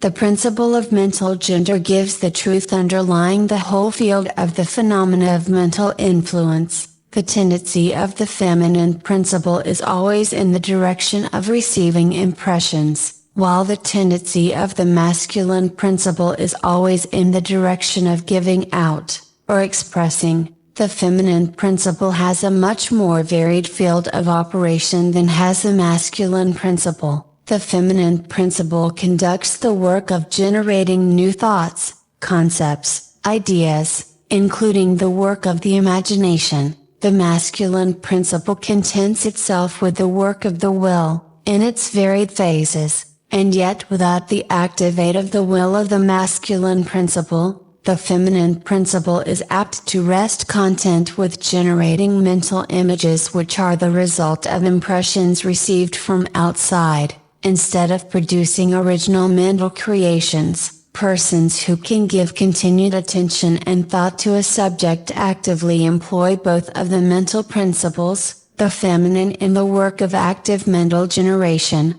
and the masculine will in stimulating and energizing the creative portion of the mind. The majority of persons really employ the masculine principle but little, and are content to live according to the thoughts and ideas instilled into them from the eye of other minds. But it is not our purpose to dwell upon this phase of the subject, which may be studied from any good textbook upon psychology, with the key that we have given you regarding mental gender. The student of psychic phenomena is aware of the wonderful phenomena classified under the head of telepathy, thought transference, mental influence, suggestion, hypnotism. Many have sought for an explanation of these varied phases of phenomena under the theories of the various dual mind teachers, and in a measure they are right, for there is clearly a manifestation of two distinct phases of mental activity. But if such students will consider these dual minds in the light of the Hermetic teachings regarding vibrations and mental gender,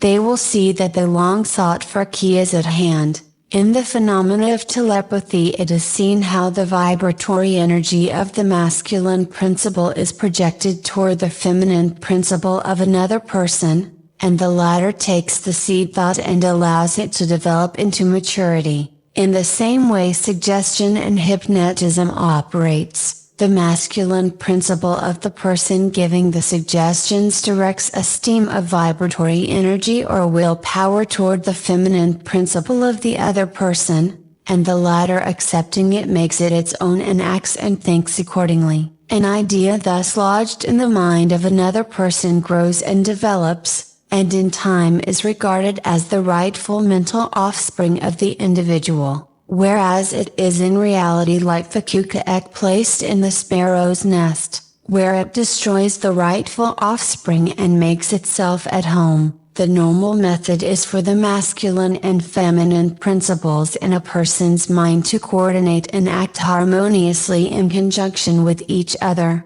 But, unfortunately, the masculine principle in the average person is too lazy to act. The display of willpower is too slight, and the consequence is that such persons are ruled almost entirely by the minds and wills of other persons, whom they allow to do their thinking and willing for them. How few original thoughts or original actions are performed by the average person. Are not the majority of persons mere shadows and echoes of others having stronger wills or minds than themselves? The trouble is that the average person dwells almost altogether in his me consciousness, and does not realize that he has such a thing as an I. He is polarized in his feminine principle of mind, and the masculine principle, in which is lodged the will, is allowed to remain inactive and not employed. The strong men and women of the world invariably manifest the masculine principle of will, and their strength depends materially upon this fact. Instead of living upon the impressions made upon their minds by others, they dominate their own minds by their will, obtaining the kind of mental images desired,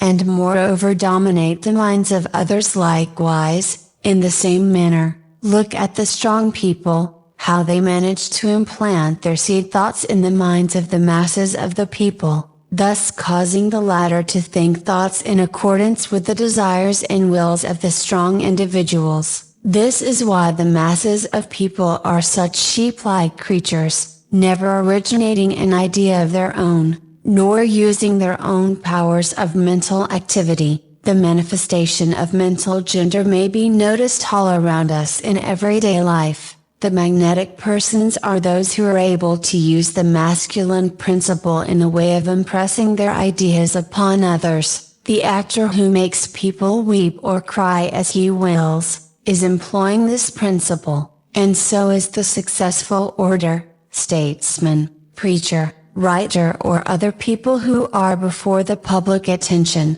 The peculiar influence exerted by some people over others is due to the manifestation of mental gender, along the vibratorial lines above indicated. In this principle lies the secret of personal magnetism, personal influence, fascination, as well as the phenomena generally grouped under the name of hypnotism. The student who has familiarized himself with the phenomena generally spoken of as psychic will have discovered the important part played in the said phenomena by that force which science has styled suggestion, by which term is meant the process or method whereby an idea is transferred to, or impressed upon the mind of another, causing the second mind to act in accordance therewith. A correct understanding of suggestion is necessary in order to intelligently comprehend the varied psychical phenomena which suggestion underlies,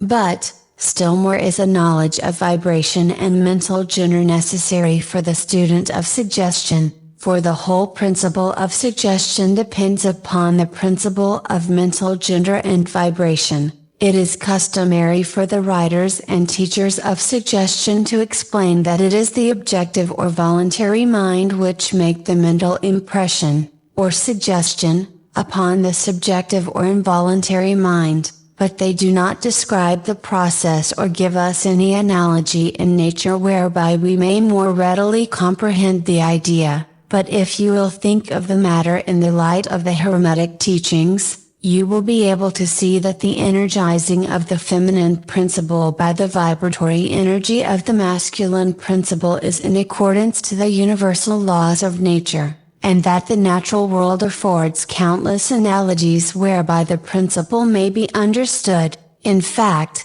the Hermetic teachings show that the very creation of the universe follows the same law, and that in all creative manifestations, upon the planes of the spiritual, the mental, and the physical, there is always in operation this principle of gender, this manifestation of the masculine and the feminine principles, as above, so below, as below, so above, and more than this, when the principle of mental gender is once grasped and understood, the varied phenomena of psychology at once becomes capable of intelligent classification and study. Instead of being very much in the dark, the principle works at in practice, because it is based upon the immutable universal laws of life. We shall not enter into an extended discussion of, or description of, the varied phenomena of mental influence or psychic activity.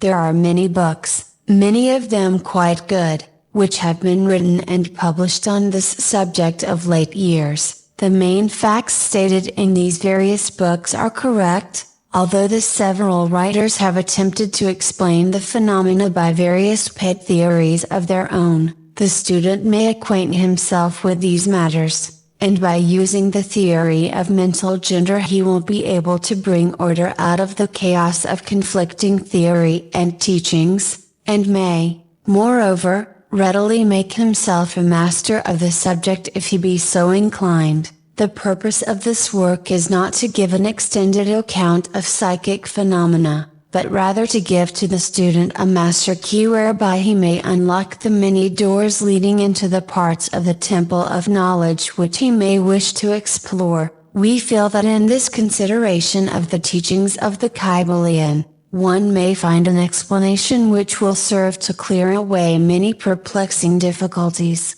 a key that will unlock many doors. What is the use of going into detail regarding all of the many features of psychic phenomena and mental science, provided we place in the hands of the student the means whereby he may acquaint himself fully regarding any phase of the subject which may interest him? With the aid of the KYBALION one may go through any occult library anew, the old light from Egypt illuminating many dark pages, and obscure subjects. That is the purpose of this book. We do not come expounding a new philosophy, but rather furnishing the outlines of a great world-old teaching which will make clear the teachings of others, which will serve as a great reconciler of differing theories and opposing doctrines. Chapter 15, Hermetic Axioms. The possession of knowledge, unless accompanied by a manifestation and expression in action, is like the hoarding of precious metals, a vain and foolish thing. Knowledge, like wealth, is intended for use. The law of use is universal, and he who violates it suffers by reason of this conflict with natural forces. The KYBALION, the Hermetic teachings, while always having been kept securely locked up in the minds of the fortunate possessors thereof, for reasons which we have already stated, were never intended to be merely stored away and secreted. The law of use is dwelt upon in the teachings, as you may see by reference to the above quotation from the KYBALION, which states it forcibly: knowledge without use and expression is a vain thing, bringing no good to its possessor, or to the race. Beware of mental miserliness, and express into action that which you have learned. Study the axioms and aphorisms, but practice them also. We give below some of the more important Hermetic axioms, from the KYBALION, with a few comments added to each. Make these your own, and practice and use them, for they are not really your own until you have used them. To change your mood or mental state, change your vibration. The KYBALION. One may change his mental vibrations by an effort of will, in the direction of deliberately fixing the attention upon a more desirable state. Will directs the attention, and attention changes the vibration. Cultivate the art of attention, by means of the will, and you have solved the secret of the mastery of moods and mental states. To destroy an undesirable rate of mental vibration,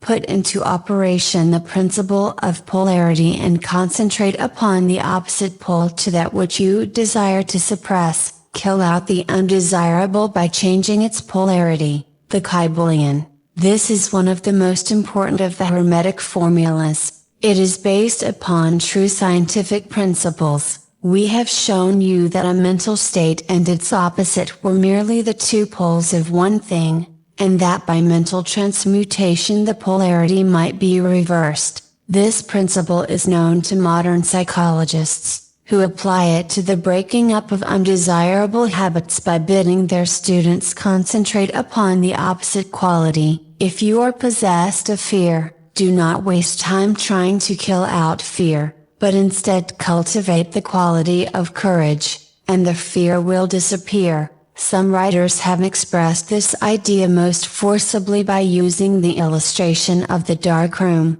You do not have to shovel out or sweep out the darkness, but by merely opening the shutters and letting in the light, the darkness has disappeared. To kill out a negative quality, concentrate upon the positive pole of that same quality, and the vibrations will gradually change from negative to positive, until finally you will become polarized on the positive pole instead of the negative. The reverse is also true, as many have found out to their sorrow, when they have allowed themselves to vibrate too constantly on the negative pole of things. By changing your polarity you may master your moods, change your mental states, remake your disposition, and build up character. Much of the mental mastery of the advanced Hermetics is due to this application of polarity, which is one of the important aspects of mental transmutation. Remember the Hermetic axiom,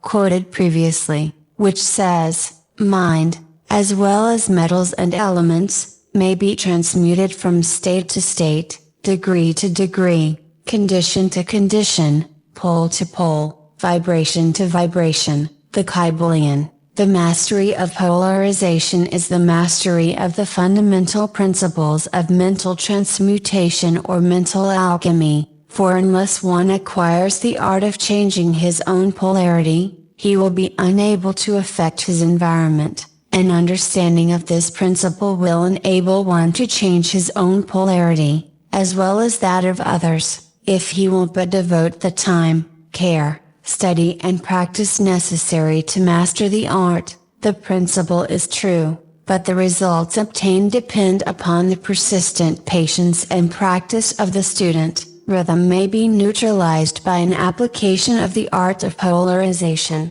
The KYBALION. As we have explained in previous chapters, the Hermetists hold that the principle of rhythm manifests on the mental plane as well as on the physical plane, and that the bewildering succession of moods, feelings, emotions, and other mental states, are due to the backward and forward swing of the mental pendulum, which carries us from one extreme of feeling to the other. The Hermetists also teach that the law of neutralization enables one, to a great extent, to overcome the operation of rhythm in consciousness. As we have explained, there is a higher plane of consciousness, as well as the ordinary lower plane, and the master by rising mentally to the higher plane causes the swing of the mental pendulum to manifest on the lower plane, and he, dwelling on his higher plane, escapes the consciousness of the swing backward.